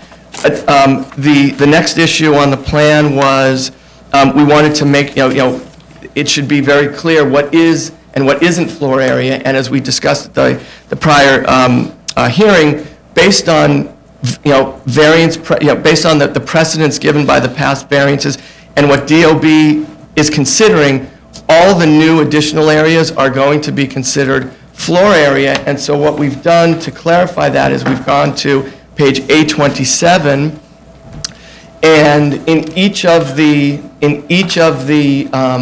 where we call out each of the additional areas or the areas subject to the variance, we highlighted there, we added a note saying that this is additional zoning floor area, and then we refer you back to the chart on page A24, which is what Madam Chair wanted this sheet, A27, to conform to. And then if you go back to A24, you'll see that under, towards the bottom third of the floor area chart on A24, you see additional floor area, and again, we list each of the spaces, and then when we tally them up at the bottom, we say additional zoning floor area equals 15,181 square feet. So we tie A27 back into A24 as the comment, responding to the comment.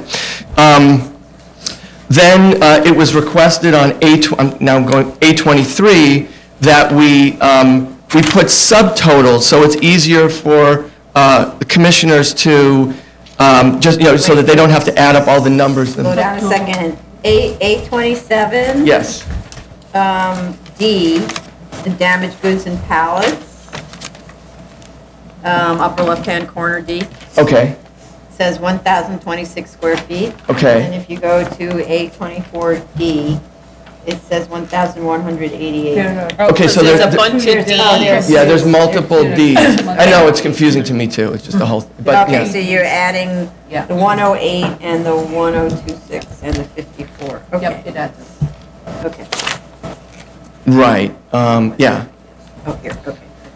Yeah. Okay, good. And then now again, on A23, we've subtotaled each of the, we do the math again for you, so you don't have to do it. We put in the subtotals at each of the subcellar, cellar, and first floor. We added total subcellar zoning floor area, total cellar zoning floor area, and total first floor zoning floor area. So we've done the calculation, so it makes it easier, for the commissioners.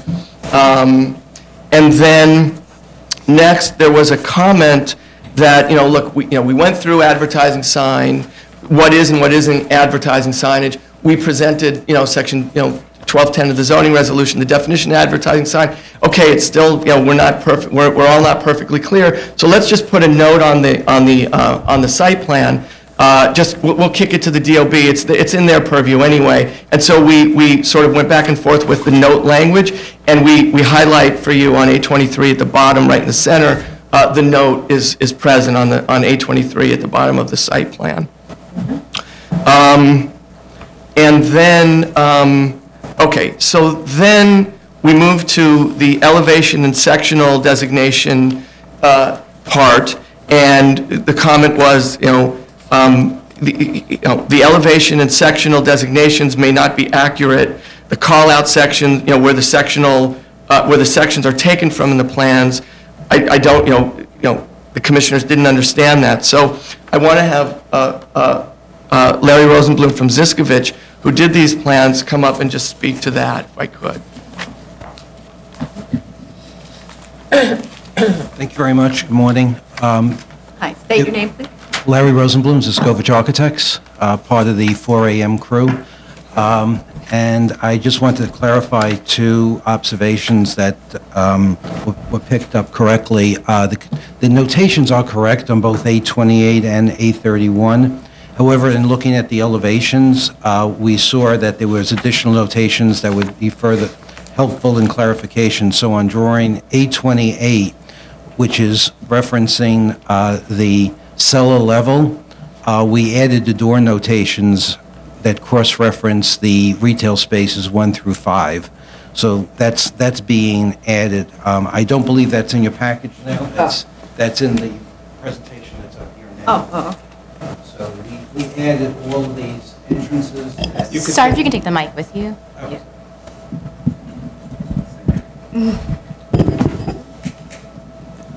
Looks like, yeah, it seems we Check. did it, right? So we added the additional retail indications that show the doors that were on the cellar floor plan. It says retail Yeah, free you have it. entrance. Yep, It's in our yep. sets. Oh, good, very good. Okay, it made it. Didn't know. And if it- retail 2 entrance. Exactly, Yeah. yep. So that's the change, and that was not reflected previously. On A31, if I...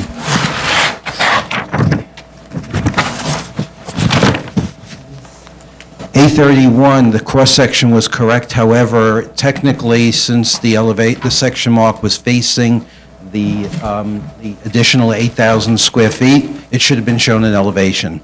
So we added the elevation of the 8,000 square foot expansion area onto that That's document. on A31. Yeah. That we don't have. Yeah. Okay, so I think that's the one that's being printed. Oh, okay. Okay? But this is Yeah, what the so revised... That's the one where the plan showed it. Wait a minute. So. Yeah, so the A31. section was cut properly through the building, but Okay. you would see this in elevation. No, but the sectional designation, A31. Where's A31 shown on the plans? So A31 is shown at the cellar level on A25, the A31 sectional designation is shown on A25, right? But A25 doesn't show a structure there on the cellar level. A26 or on the first floor level.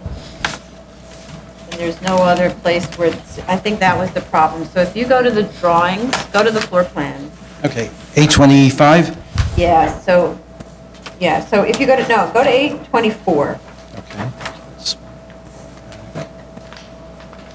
One more. 824 has a sectional designation of A33, not A31, right? The designation is all the way at the top of the page, hidden under your fold. 833, correct, yes. Yeah, so A33, I don't know where that So it should be like, 833 is signs. Yeah, that notation should be 831. That's the mistake. That's how I got That's where the started confusion on is. that. I'm I like, where's apologize. 833? Yeah, 833 should be changed to 831. 831. And And then it matches. right, and so then 831, 831, where you're taking the section through the site plan at the cellar level, there's nothing on the cellar level, right? It's only the subcellar that has new structure. Correct. So the section is just going through existing conditions. That's exactly right. So then that's the only mistake. Okay, we'll change the designation appropriately. Thank you.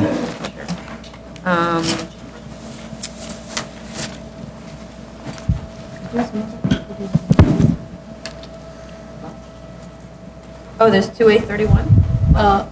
Yeah, I just noticed on page 824, there are two 831s, one pointing east. Oh, that's an and the- elevation, yeah. And the other one is north-south, page 824.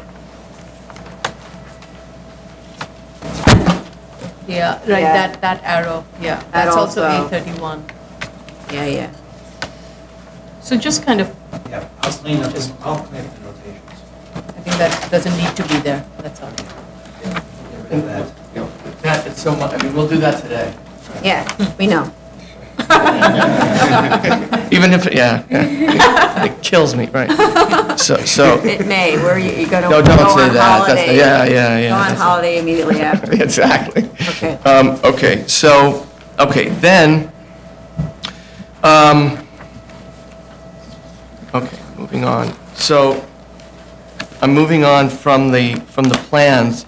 So the only reason why we included tab 2, which was our May 4th submission, was only to show you that we moved the word existing on the site plan and put the word proposed because it was the proposed plan.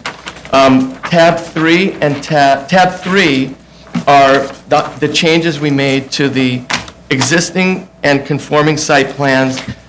When we added just the language, zoning floor area to the proposed, because we wanted to make it clear that it was zoning floor area to the floor area charts, we just wanted to make it consistent now through existing and proposed, so that's the purpose of tab 3.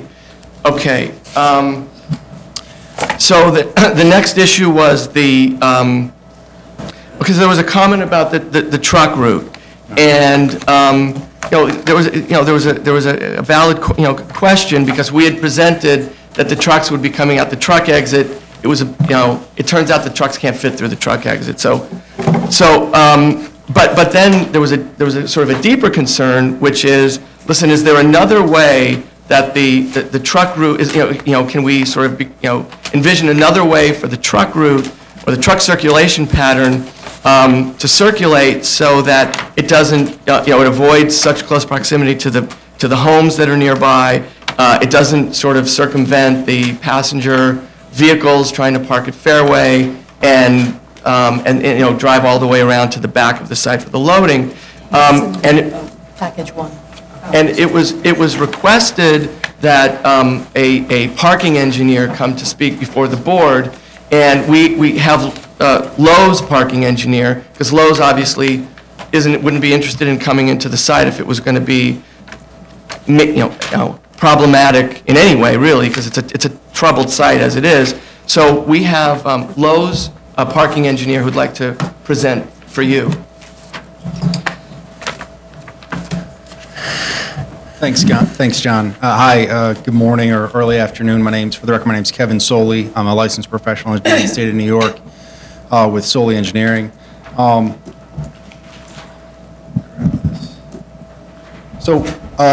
your packet, I know you have the truck circulation plan. This is just simply a blow-up of that, and I've highlighted the kind of All right, what page number is that? This is A35.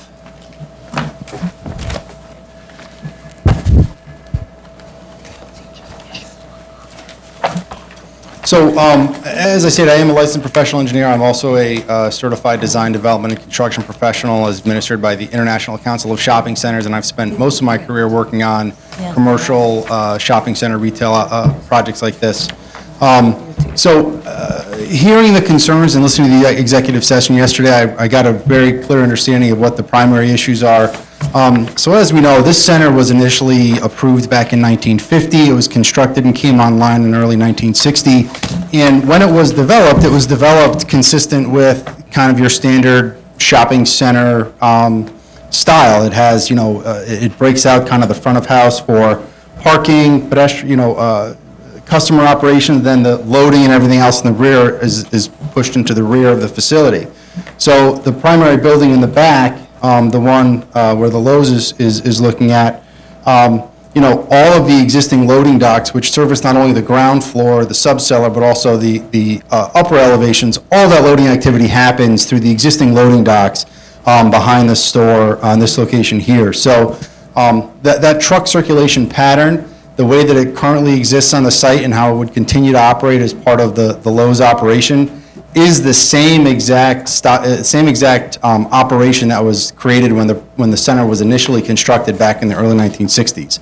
And what it's been done, and even if you look at obviously the site has multiple levels, it has parking ramps and parking structures and decks on the upper floors, but all of the column spacing, everything, this was designed so that from a loading operation standpoint, all truck traffic was going to come through this primary entrance on Douglaston Parkway, come by the fairway, come around the southerly side of the building, and then all the loading operations happen behind the facility here. So that's the operation that existed from the initial construction of the center. That's how the Macy's was loaded. That's how all of the Models, the Toys R Us, all of the spaces on the upper floors, all of that loading activity happens in the same manner where it all comes through on the lower level, loading docks are accessed, and then the trucks leave through that same primary entrance. So while we certainly understand the concerns, unfortunately what we're dealing with is a center that's from its initial design and construction, it was established that this is really the only way that loading operations can take place and operate on the site. In regards to some of the comments about some of the building materials that may be delivered as part of the Lowe's operations, drywall, pipes, etc., there was concern about the noise and dust and things like that. From an operations standpoint, whenever Lowe's takes on and receives deliveries for those building materials or any other, they're always packaged in a way where they're dropped off and they're not something that's going to create a nuisance where they have to deal with dust or noise.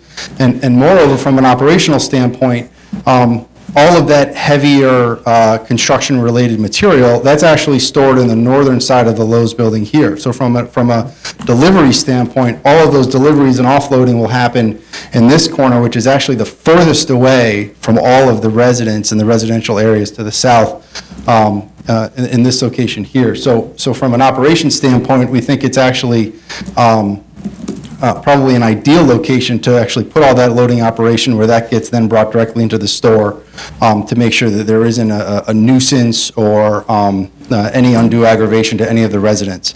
And to that, from a residential standpoint, obviously this center has been here for quite some time.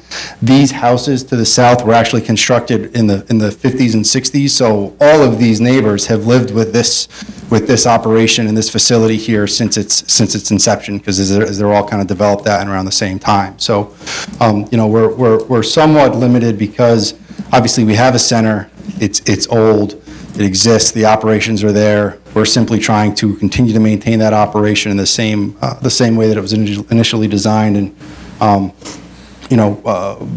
we're trying to operate within those confines. So question. So the big trucks that are coming through carrying really heavy material, right? And I don't know whether the material is probably heavier than what Macy's had, which was clothing, right? So now we're talking pipes and all construction material, concrete block, you know, all kinds of things like that. So now they're driving behind the fairway where there are people parked currently, because assuming, you know, fairway, I don't know if this one is, but some are open 24 hours. So it's possible that people are shopping very early in the morning when these, I assume most of these deliveries will be early in the morning. So they're driving right behind the very tails of cars and people who are bringing shopping carts from Fairway and so on. You've got an interface between pedestrians, small-scale cars, potentially kids, you know, all that stuff. How does that all interface? Sure, well. Fairway closes at 11. It's not one of the 24-hour ones. Oh, it's not, but what time does it open in the morning? Jeff, you know? I believe it's 8 o'clock. Opens at 8 a.m. Okay. And what time of delivery is expected? For Lowe's. Lowe's deliveries are kind of spaced out throughout the day. And those deliveries happen in not only tractor trailers carrying, you know, larger materials and higher quantity of materials, but also with UPS, FedEx, smaller trucks and things like that. So from an operation standpoint, you know, the deliveries aren't necessary, they're kind of sporadic throughout the day over the course of the week, but they're, for a facility like this, and I believe it was provided in the narrative, maybe 140 total vehicles a week. And again, those include both larger tractor trailers, but also much smaller UPS, FedEx type trucks. Those deliveries are spaced out in such a way where one of the I guess, benefits of a center like this or an operator like this is, you know, as you've been to a Lowe's or a Home Depot or anything, it's almost like a warehouse. There's a lot of material there and it's stored inside the building. So that kind of reduces the frequency of some of those deliveries. So if you were to have, even as a department store, you know, they may have clothes and things like that. They have a lot more product that sometimes turns over faster. So the frequency of deliveries is probably about the same, if not a little bit less, with this type of operator. You know, additionally, regarding the potential conflicts through here, you know, while Fairway is only open from 8 to 11, you know, they also have deliveries which, you know, could potentially create that same type of situation. But essentially what happens is... No, but Fairway's deliveries are always early in the morning or late at night. Well, I think... Right? So... thank you, I appreciate that. Right. I think the true point is the frequency and the fact that they are spread out throughout the day and they are spread out that we don't expect, nor have we ever really experienced at any of the center where these types of operators or other operators operate, creates that issue where you have a lot of real pedestrian conflicts or potential safety issues or concerns. So I don't understand that statement in light of what you just said. So we don't need to talk about the FedEx deliveries, the small trucks, the panels, right? Because those are almost the same as cars. I'm talking about the semi-trailers, the really big trucks that carry really heavy equipment that are traveling behind parked cars and pedestrians. And if they're coming at different times during the day, then there is an interface between pedestrians and those big trucks. So I'm trying to understand how that will be dealt with. And one of the reasons I'm asking is because I don't understand, for instance, why those big trucks, as opposed to the little FedEx trucks, which is a different subject, can't go to the top of the site and come around. You mean come through this way? Say no, let's see how, yeah. Sure. So when the center was initially constructed, the loading docks to the rear are actually set up in a jagged position so that they can only be loaded in a certain direction. So the concept of trying to have the trucks come this way, unfortunately, there's not enough room for them to turn around and then back into those loading docks. So from a circulation standpoint... What if they came down the back down there, and then there was a different kind of a loading operation where they back into a different loading operation just for the very big trucks? But they would still have to make the complete loop because they can't. No, because now you have a potential for them to turn around down at the bottom. Unfortunately, the way that the center is constructed and the location of columns, there is no way for tractor trailers to turn around and change direction to limit traffic on one side or the other. Whether trucks are delivering to Modell's, the BC space above, the Toys R Us space, etc., all trucks have to take the same pattern, whether they come in and cross the fairway this direction, or they come through this way. Either way, they have to make that complete loop around the building. Why can't they travel in front of the Lowe's instead? Column spacing isn't, there isn't enough room in here based on where the existing columns are for the deck, for the structured parking above. There. Don't people park? Yeah, but they're parking in other places, so. No. So there's enough room for pedestrian vehicles, cars, trucks, et cetera, to come through these drive aisles, navigate, and park in between the column spacing. Unfortunately, those larger size tractor trailers, there isn't sufficient width for those trucks to make those maneuvers and to turn anywhere other than the truck path that's highlighted. And that's kind of a function of the initial design and construction of the center itself. It seems also that I would prefer the truck behind the building where people aren't walking than the trucks to go in front of, between Lowe's and Fairway where people are walking and parking. Well, it's already going vehicles. in front of Fairway with people are loading and parking. Right, but it's not stopping there for loading and possibly maneuvering into a loading dock, which is kind of, the beep, beep, beep backing into something. No, I'm not talking about loading. I'm just talking about is traveling along Douglaston parallel and then taking a right there, but it sounds like the issue is columns. The issue isn't parking. No, the issue is columns, but it's that also, making that right turn there, you're impacting shoppers who are walking. But you're already impacting. Not if they go behind the building, they won't be. There's no shoppers who are walking behind the building. No, but that's to go down and then around and behind the building. I'm just trying to get them off of the parallel with the neighbors and away from the Fairway parkers.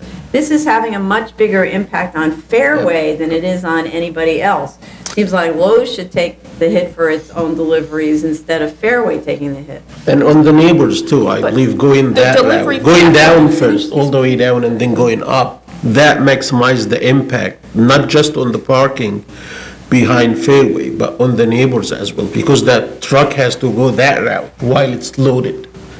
But if you reverse the circulation and go the other side, if you can find a way around to pre-configure the loading docks so the truck can come and then back up and then unload, I think that would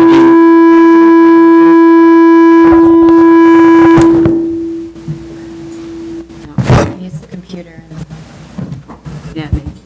My guitar. Say that again? If you can reconfigure the loading dock, the loading unloading dock itself, so the truck can come down and then back up and then unload, I believe that would be ideal, because by doing this, you don't have to make the truck like turn around. This is number one. And number two, you're minimizing the interaction between that truck while it's loaded and the surrounding parking and the neighbors as well.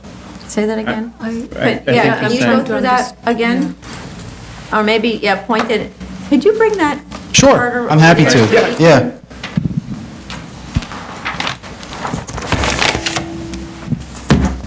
If the truck goes that way, by doing this, we're avoiding the conflict here and we're avoiding the impact on the neighbors here. That's if they can. So, but explain how it goes? But if the truck go that way, and then we can reconfigure these loading docks to make him Turn the say other right way. here and like mirror them. So the truck can come down and then back and then unload. And then how does the truck get out? The turning Like, around problem. Continue that. And still go but then it's right the back? But it's unloaded. It doesn't have the heavy material. It's much But less it's noise. still the same danger of a truck going past the fairway people who are parking. Whether it's loaded or unloaded, the truck is still going that way, and it's fairly level, so it's still burning the same amount of gas. You're not talking about a situation where you've got an empty truck that is going uphill, so it's burning less gas because it has to pull more up the hill or less of a weight up the hill. It's on a level platform there. So you're still burning the same amount of gas and passing by the same customers.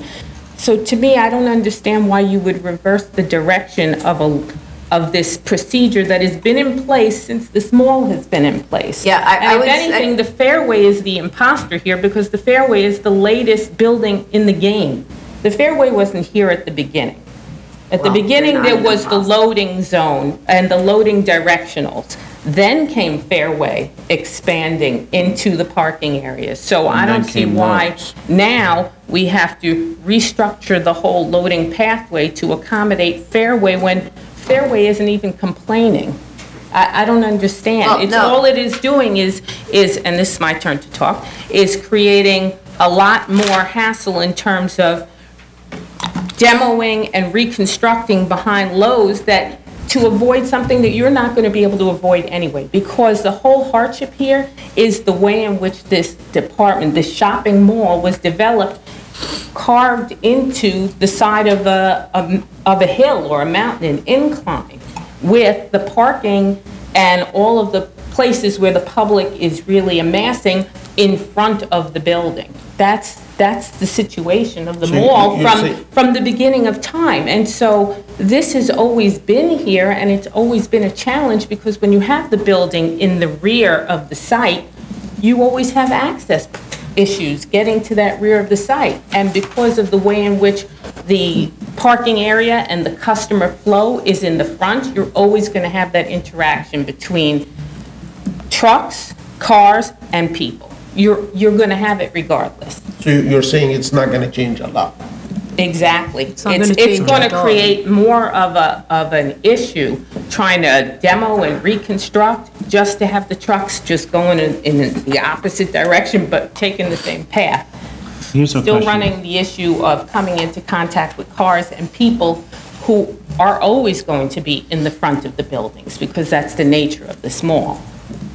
Just I don't argumentative- disagree that as long as they're going to pass the same route, I understand this concept of a truck is heavier and noisier when it's loaded. on loads. But can you explain a little bit more about why they can't pass in front of the Lowe's building in terms of the columns?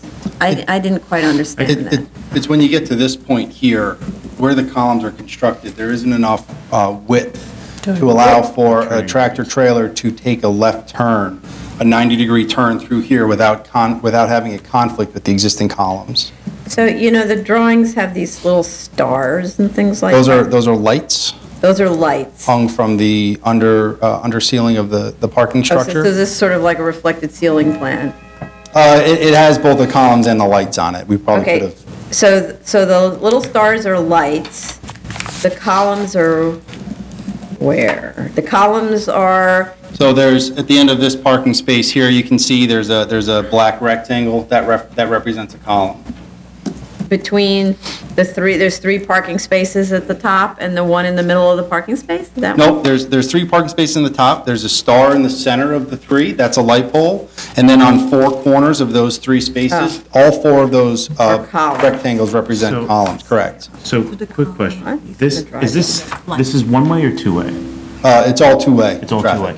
If after the drop-off, can they come up here and make that left turn? They cannot, Pass in the column? unfortunately, no. There's not sufficient width for a tractor trailer to make this maneuver. Even on the left, because that looks like you got a lot of No, space on there's a the- column here, there's a Oh, column here. That's a column, okay. Yeah, and there's actually a column there too. So this is narrows down a little bit just based on the structural loads for the decked parking above, structural parking above. So that prohibits any large truck to make this And they're maneuver. all weight-bearing columns? These Yes. columns are existing or? Yes. They are existing? Yes, they are existing. And even to your point, just a couple other, operational questions throughout the discussion. Unfortunately, there isn't sufficient room back here to allow a tractor trailer to do a full turn. Understood about that. No, Yep. this was more about, the fixation about the loading dock being angled in one direction or another. You're already doing construction, you're pouring new slabs, da-da-da. So it's not that big of a deal to turn the razor the other way, but only if it would be possible to eliminate the return in the same direction. And I think unfortunately, the Toys R Us space, for example, this loading dock actually faces this way.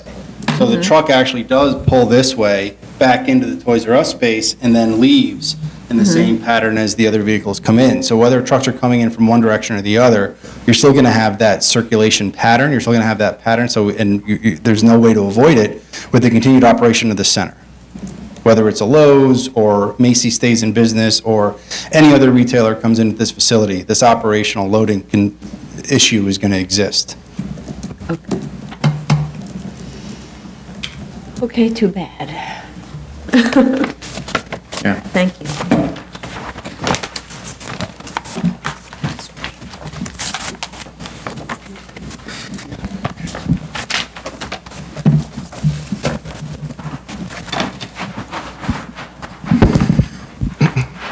Okay, so then, moving on, there was a Commissioner Shonda asked the question, could the fence at the southernmost portion of the site at the boundary line, I think it's 65th Avenue, be replaced?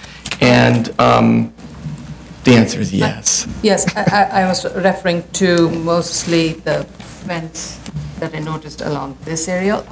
You did mention 65th would be, but I was also referring to this fence line along the residential. Yeah, okay. Yeah, we'll, yeah. Okay. We get approved today, it happens tomorrow. Just kidding, but it will happen. I'm sure it'll be in the, as a condition. So, okay, we would definitely replace the fence. And then moving on to the last couple of items. So so it was requested that we submit a structural evaluation with respect to the slab. And Commissioner Shedda yesterday said, gave a great detailed review of what he was looking for. He said, show your work, show your math. So the letter is not enough. We put together, and this is tab 4, I don't know if, so in the middle of the night, we forwarded a report. It didn't have the appendix. Yes, and then later, I was talking to our staff regarding that. She said, I got a new one and I sent it to you. Okay, did you get a chance to review it? I did look at it. I didn't like it that much, but I need a promise from you. Okay. I don't want to give you the solution to it, but I still believe that the slab could survive. Do you have the structural engineer? Yes. Well, we have He's here? He's here, yes. Okay, can we discuss it? I just want to make sure that. Yeah, I mean, that's why You're not going to keep the slab in the. No, they're not going to like, keep the slab, yeah. No, right, exactly. Okay. They have to remove the 4-inch slab. Please state your name for the record. Morning, everyone. My name is Theodore Yen. I'm a professional engineer for 28 years. I've worked for the property owner for the last 15. What can I help you with? Why do you think the slab cannot survive and can be used? According to the calcs you submitted, the only calcs portion is, you said, because of the shear, the punching shear, I believe? Correct. Of the slab with respect to the base plate of that storing column, which is 4-inch by 4-inch? Correct. So what you simply did is you took the perimeter, you didn't consider the one-on-one slope, that gives you probably another 2-inch of the thickness is 2, so that could give you some relief. But forget that. Do you think the only issue is the punching shear? No, the other issue is the cyclical loading by the forklifts carrying all the pallets coming in and out when they're offloading the trailers. The moving load? The moving load. Of the forklift? Of the forklifts carrying a pallet. Those things will damage and crack the existing concrete. It wasn't designed for that cyclic loading. There's not enough rebar inside of it to handle it. You're going to start with cracks along the edges where the edge of each slab meets. They'll move, they'll cycle up, they'll start cracking, and eventually they'll fail. So you think the 4-inch slab would not survive under this forklift load carrying that back because of it's gonna crack? Yes, sir. Based on my experience. Did you check that, or you just evaluated this based on your experience? No, I've worked with other large big box companies such as Restaurant Depot, Jetro Cash and Carry. And if you go to your Home Depot or other Costco's or BJ's, those floors are much thicker. They're 8 inches, 10 inches, 12 inches sometimes to be able to handle that load. A 4-inch was designed for mainly pedestrian traffic. It wasn't really designed for any kind of vehicle traffic at all. We have built Lowe's in probably more worse condition than what you have here with 4-inch thick slab. I could give you the location after the hearing, but bear with me. I want to make sure that this slab is not gonna, you're not gonna come up with an idea in the future and say, hey, I got it, keep the slab. I want to make sure that this is, if your issue is the punching, I can resolve it for you by saying, instead of the 4-inch by 4-inch plate, make it 8-inch by 8-inch plate. Your punching sheet is good, the slab doesn't need to be removed. Correct. But if the forklift is another issue, I would say, did you check it? And if you don't, if you say, this is my professional opinion, I believe it's not gonna survive, we want to demo, it's up to you, I'm not gonna do a research to prove it to you that it could work, but if your decision is ultimately you will demolish it, I'm okay with that. But if Lowe's or whoever decide to keep this slab in place without knocking it down, we need to know. Understood, but I believe in my first letter, I said it was my professional opinion that the floor wouldn't survive. I can't remember because it was 4 a.m. in the morning, whether or not I wrote that in the report. Sorry, I don't think you did. I got what I'm looking for. I need this just to file it. I did review it in like 5 minutes. So I'll file that, but I just want to put it on the record. If this 4-inch slab is decided to remain, we need to know. Because it changes the entire game plan. The removal item and the reinstallation is about $1 million. Does it shift the finance? That's the question. Like, if you didn't remove the 4-inch slab, does anything else need to be done to the slab in order to improve its whatever resilience against the forklifts? So does it end up getting a topping layer? Is there anything else that needs to be done to the slab besides that if it's left as a 4-inch slab? That's my question, because they're going to be driving on top of it or whatever. Right? I'm asking, is there any additional cost that would be imposed upon the slab if it turns out that you just leave the slab in place? And the next part of the question is, without the cost of the slab, does it shift the financials so significantly that there's because the thing is, if we're just talking about, a point of a percentage or something that still ends us up with no reasonable return, then we don't need to make anything conditional. Sometimes we do say that. If you don't do a type 1 environmental cleanup, then sort of no deal, because that's what you're relying on as being $14 million of remediation, right? But in this case, if the cost relative to the whole story is relatively immaterial, then, right? That's my question. Can I just, I don't know if you know the answer. No, it's, if you were to reduce the cost by $1 million, the as of right still is very far from being feasible. So it really doesn't have that much of an impact. Okay, so, I'm sorry. And I would just add to that, we've had a lot of meetings with Lowe's, and the one thing that they stress over and over again is that slab is coming out, no matter what. So, I mean, the director of construction for Lowe's is here, if you want to hear it from him directly. I understood. Lowe's drawing, the reason I'm talking about this, and I'm pressing on this, Lowe's drawing itself indicates 5-inch thick slab. Right, but I think that's the prototypical, but in this site, based on this site is one of the best. Right. Don't talk about this site. I don't know that. Yes, look, the slab thickness is direct function in 2 things. How much load you will put on it, what kind of subsurface underneath.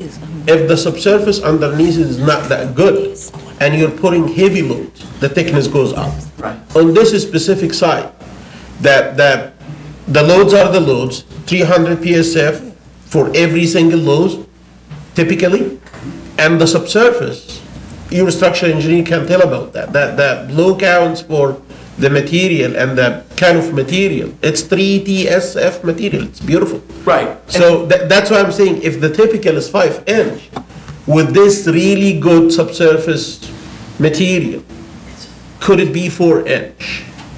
If it could, That's, like I said, that's like $1 million deal. Right, well, two things. One is, I mean, Commissioner Otley Brown just said that no matter what, even if we include the $1 million, it's still, if we remove the $1 million, it's still not feasible in the as of right. So that should hopefully put it to bed as a practical matter. I can't debate with you. I mean, it's apples to, but I just know that I've attended 15 or 20 meetings and phone calls, operational phone calls with Lowe's, and it's like they're taking that slab out. You just asked the question, are they for sure going to remove the slab no matter what? And the answer to that is they are for sure going to remove the slab no matter what and put in 6-inch slabs. And I just want to put this into perspective. So what we're trying to do in general here is there are times when a developer comes in and says, you know, the construction cost is going to be this enormous number because I'm using some really elegant facade material, and if I don't use this elegant facade material, I can't sell the units, for example. And the response here is, no, these are variances. The variances are to make you whole because there's a hardship on the site. So you can't price this based on your elegant facade material. You have to price it based on your standard, you know, hung facade, right? And so we're just saying, generally, you have to use the standard. You can't do anything fancy here, right? And so that's why if using the standard still results in the hardship, then we make a finding. If using something that's beefed up because we feel like it is what creates the hardship, then we have a problem with that, right? Okay, I think. In this instance, it's not that. It's in the former camp, not the latter camp. Okay, all right, thank you. I think that answers the Thank you question. so much. Thank you. Okay. Where are we on this whole DOT story now? So they have some, so the consultant sent a revised traffic report to DOT and they issued a few more comments, but the draft sign-off will remain the same. What do you mean the draft sign-off will? They sent us a draft sign-off letter and it's going to remain the same even after they approve the final traffic study. But don't they have to review and, how do we know they're approving the final traffic study is the question. It's like we have to sign. Looking at it, and I asked DOT if the draft letter would change based on the additional comments, and they said it will not change. I have that in email. Is it because the corrections aren't that material? Yeah, right. Yeah. The corrections are not material. They're not material, and also the letter says that 6 months before the project is complete, the applicant needs to inform DOT, and they're going to review the improvements. They're going to. Standard DOT. Yeah, they're going to review the implementation of the proposed improvements in terms of signal timing. Right. Things that they suggested in their letter. Chair Perlmutter, I just spoke to Jim, who's been in contact with DOT through this morning, and I just heard that DOT is within minutes going to, that DOT, go ahead. Hi, James Heineman, Equity Environmental Engineering.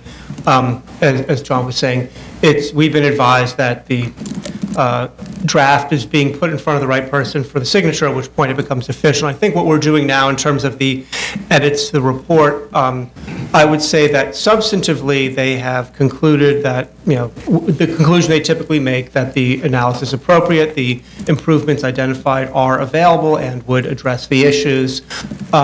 So substantively, they have concluded their review. Obviously, we need to pull everything together into a single package when it becomes available as a public document and so on. And that's really that kind of tying up loose ends is where we are. And as far as the signal timing, what they typically do is they will say, as I said, they say that the analysis was appropriate, and based on this analysis, the improvements identified would address the impacts that were identified. That's really as far as they go, because obviously their operational people, their signal people know better than to rely on my or any other consultant's forecasting ability. I mean, is gas going to be $2 a gallon or $5 a gallon? There are a lot of other things that will affect what they actually do in terms of their functioning operational agency. But what they do for a seeker review is, as was said by Jella. Okay. So what I'm trying to understand is, so this is to sign off on for our negative declaration, right? So can we actually be issuing a neg deck if we don't have the final from DOT? So, right, so that's our issue. If we had it in our hands and if this was a longer hearing. But it's not signed. It's not signed, so that means they could change it, right? I was told it will not change. But the problem is it's not signed, so it's not an official Right. change. So, this is a seeker, a city environmental quality review that has to be final before we can vote, right? Right. So, and had this been a hearing that goes longer.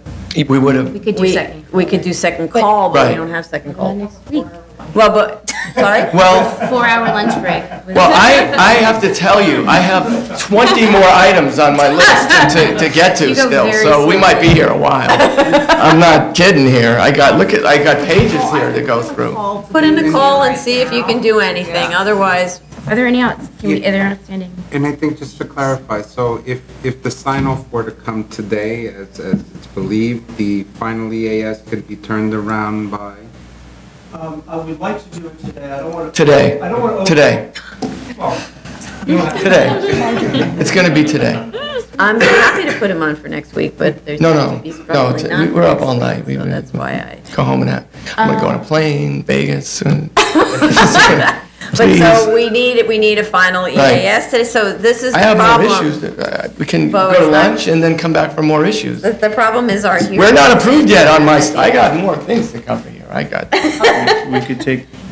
So I don't know what to say because the final EAS needs No, I to under- be Well, amended. well, right. I mean, but if, Maybe Mr. Heinemann's office can be doing whatever it is they need to be doing as we speak. right, let's do that as we speak. Believe me, they are. And, yeah. Right, but so believing you isn't the same thing as As having them in right, our no. little hands, Again, right? I think what we were saying is that certainly with, the substantive review, is that, once we get the sign off from DOT, it's my representation that the substantive review has been completed, the determination of the significant impact has been made. Obviously, we do need a final document that then becomes part of the public record.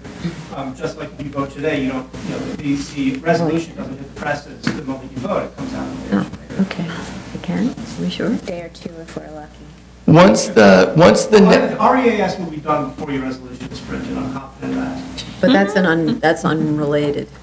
There's a vote. The vote is a decision, right? And our seeker rules are that we have to vote with an EAS, with a neg deck, neg deck. Right, but the neg deck is DOT, so if. No, the neg deck is us, we're the lead. You issued it, right, agency, but you need DOT sign off in order to issue the neg deck.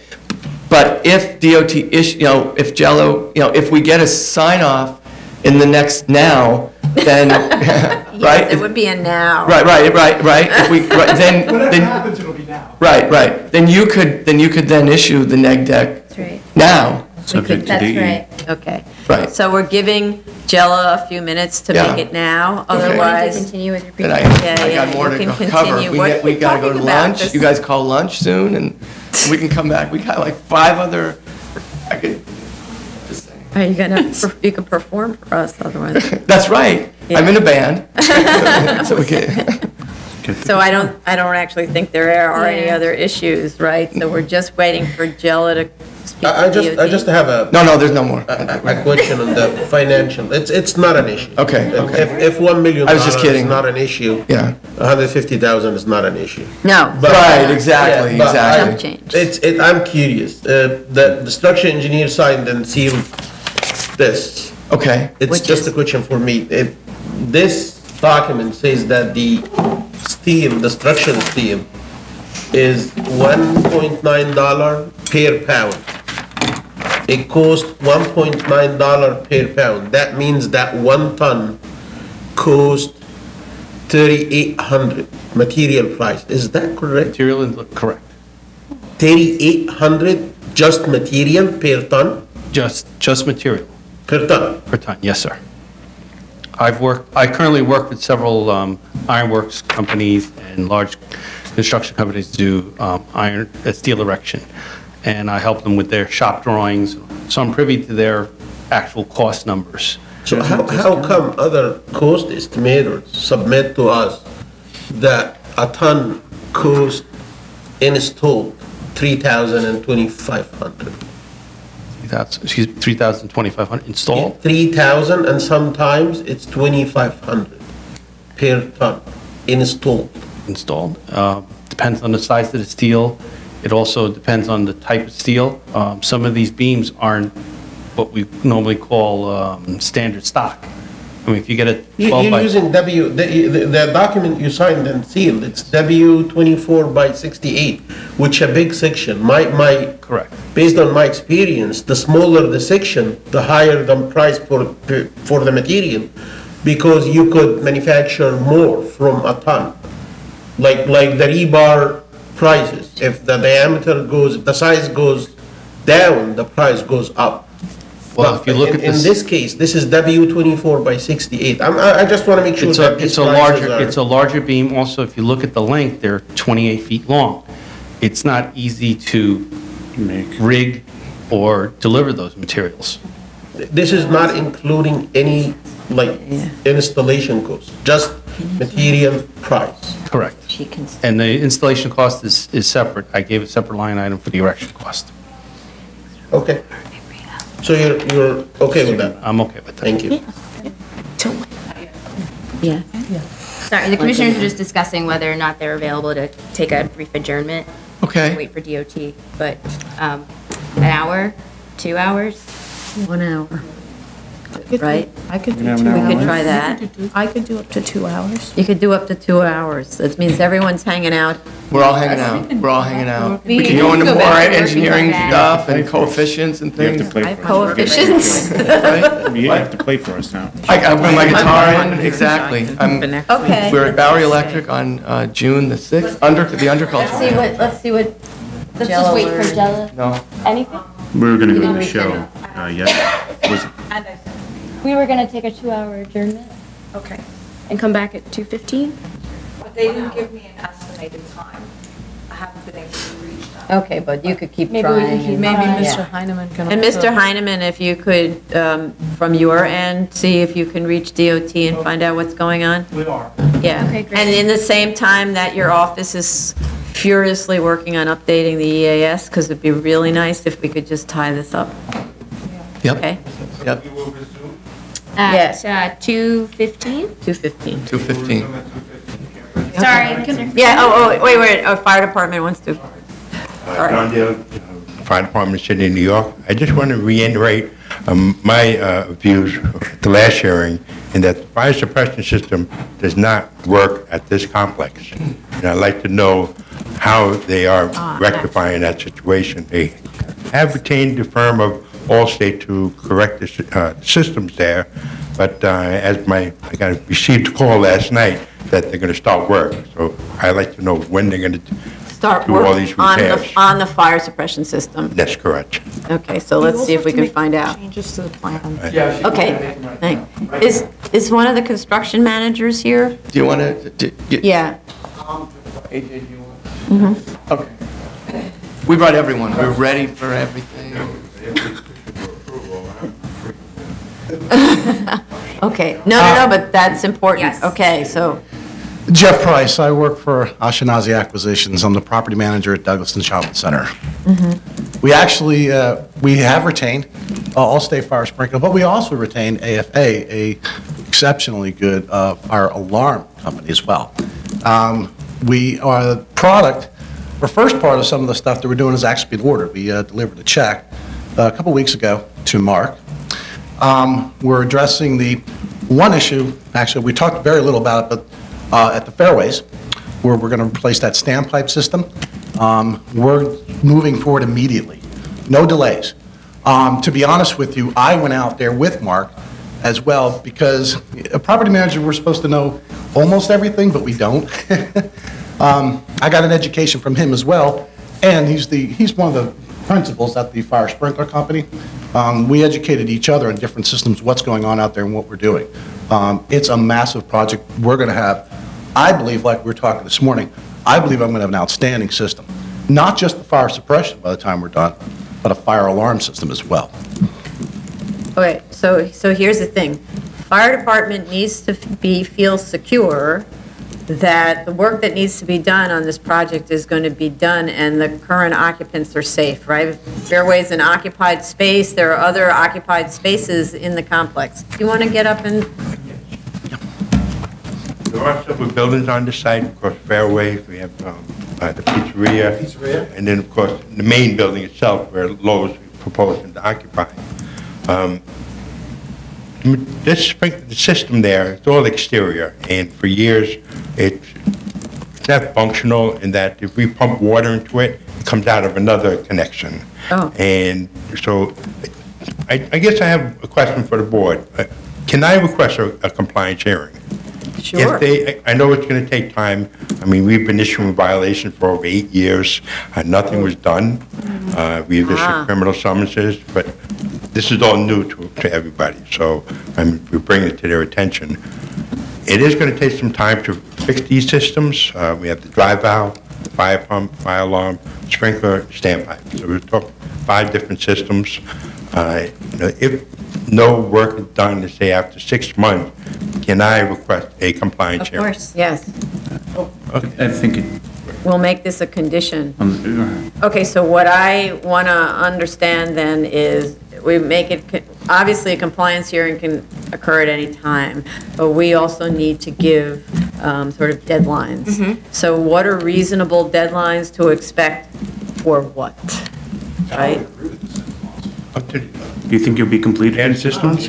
Okay. So, Not completed. Yeah, at least. let's be specific about what it is that can be done in 6 months. We got 2 hours. Yeah, we have 2 hours. So go work this Yes, out in please. detail. We'll work it out. Yeah. We're on the same page. Okay, and then if you could write this down, so it will, because we're going to incorporate it into our resolution. So write down, and then you'll read it into the record, what it is that you've agreed you'll do within whatever time period is you've agreed, okay? Right. Thank you, Madam. Okay, thank you. The 2 hours should start now. Yeah, it starts. We'll come back at 2:30. Okay. Oh, yeah, okay, great, cool, okay. Resume at 2:30. Okay, great. Okay, good afternoon, we're back on the record. Okay. I think this. And we need a sound system. Right.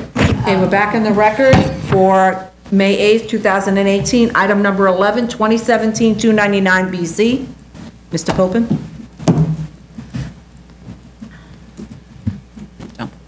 I'm not sure what I say at this point. Just restate your name. Right, so John Popin, Dwayne Morris.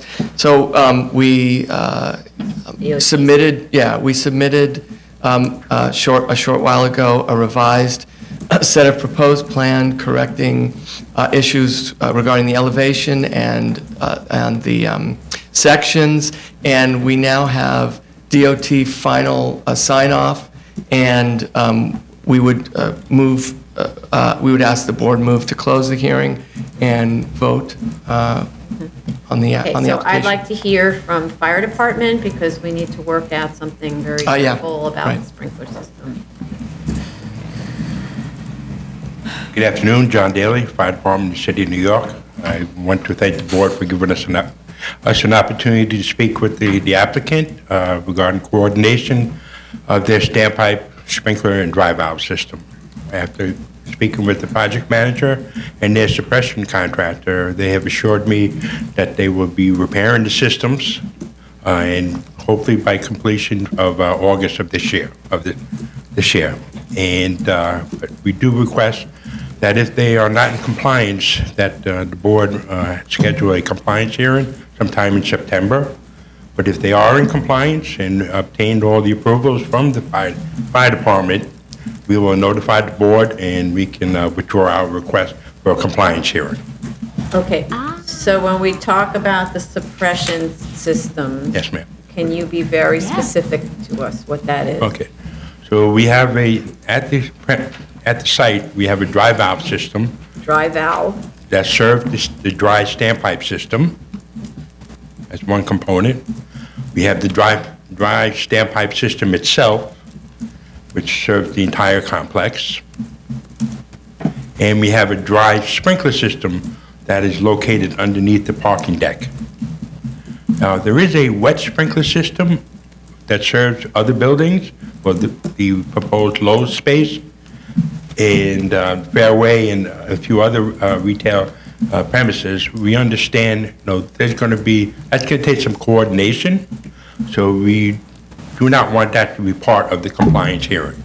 The project manager and the suppression contractor have informed me that they will repair those systems in those buildings, and that I am satisfactory with their so you don't want something to indicate that they've repaired those systems, the wet sprinkler by a certain date? No, ma'am, no. We can leave that, because it's going to require coordination with the tenants, and it's been my experience that sometimes tenants will use that as an opportunity against the landlord to do something. Yeah. So I think it would be unfair to demand a completion date for the wet sprinkler system. Okay, We have other avenues of, Okay, so the repair is of the dry system? that's correct. Okay, all right. And so what we can do is, well, first we need to close. So I think we're ready to close, and then I would talk about the conditions. Or we talk about the We conditions should just first? talk about Okay. them while it's open. Okay. So, do we want to schedule it for the... No, but that's what I want to talk about. Okay, so what we would do is we would condition approval on installation of, and I'm going to go through it again, the dry valve system that serves the dry standpipe system, the dry standpipe system itself, Yes. and the dry sprinkler system that serves the lower deck, is that correct? That the parking deck, underneath the parking deck. The parking deck. Okay, that work has to be installed by August, Be completed By and completed tested and- by August. okay, so completed and tested by when, August? Completed and tested, August 31st? and sorry. tested By by August 31st? August 31st, yes. August 31. Okay. When would fire department then inspect? As soon as the inspection contractor notifies our deputy chief in our unit, they will be there the following day. Okay, so it has to be completed and tested by the By- installer Yes, by August 31. Fire department would therefore inspect by, say, mid-September? when, Well, it's the Labor Day weekend. we're going to know, Let- we know, the contractor said he'll be finished by June. But sometimes we have to give them, I'm going to give them a little more lead time, because sometimes during testing, pipes break. Okay. So we figure mid-July. Again, because of the size of the system. Right. That's why we're giving them to, it should be all done by August 31st. And inspected by fire department. Yes, So in other words, the parking deck, the sprinkler, dry sprinkler system has to be completed and tested by the installer and inspected and signed off by fire department yes, ma'am. by August 31? Yes. Okay. Tested, sorry, FDNY inspected and signed off by August 31. Okay. All right, good. Just, Go ahead. would this cure all the violations that you stated earlier? That's correct. And all the open violation orders that we have will be dismissed. Okay. Do you want to On condition the it dry dismissal? system, Yes, on the dry. on the dry system would then be dismissed. Dismissed, okay. So we would we'll condition approval on all of that occurring by August 31. If it doesn't occur by August 31, fire department will notify us, and then we'll schedule a compliance hearing and we could actually schedule, we don't have to say that in the resolution, but that we would schedule a compliance hearing, okay? So we can put in our calendar a reservation of September, whatever, So at least we know we've got that slot, but we wouldn't actually state the date in the resolution. That's fine. I don't see why we don't just put them on the calendar and then have a submission date for fire. Right, so. Yeah, no, we can. Or withdrawal, date. right. So you So, wanna but do I just September wanted, so 13th? that, so in other words, essentially, the compliant, bringing them back for a compliance hearing potentially could undo this whole thing, right? Because if they refuse to comply, then that's real motivation, right? A compliance hearing says you're not in compliance, therefore, no deal. And so this is definitely to light a fire under everybody, so to speak, yes, okay. All right, does that work for us? So the Yes. date would be September. The 13th or the 27th. That's the dates in September. With the 27th? That means 27th a fire or withdrawal would have to come by September, what's 3 weeks before September? I know. 27th. Would be the 7th, wouldn't it? September 1st. Let's see, it is 27th, 1, 2, 3, it's September 5th. Oh, September 27th is a Thursday.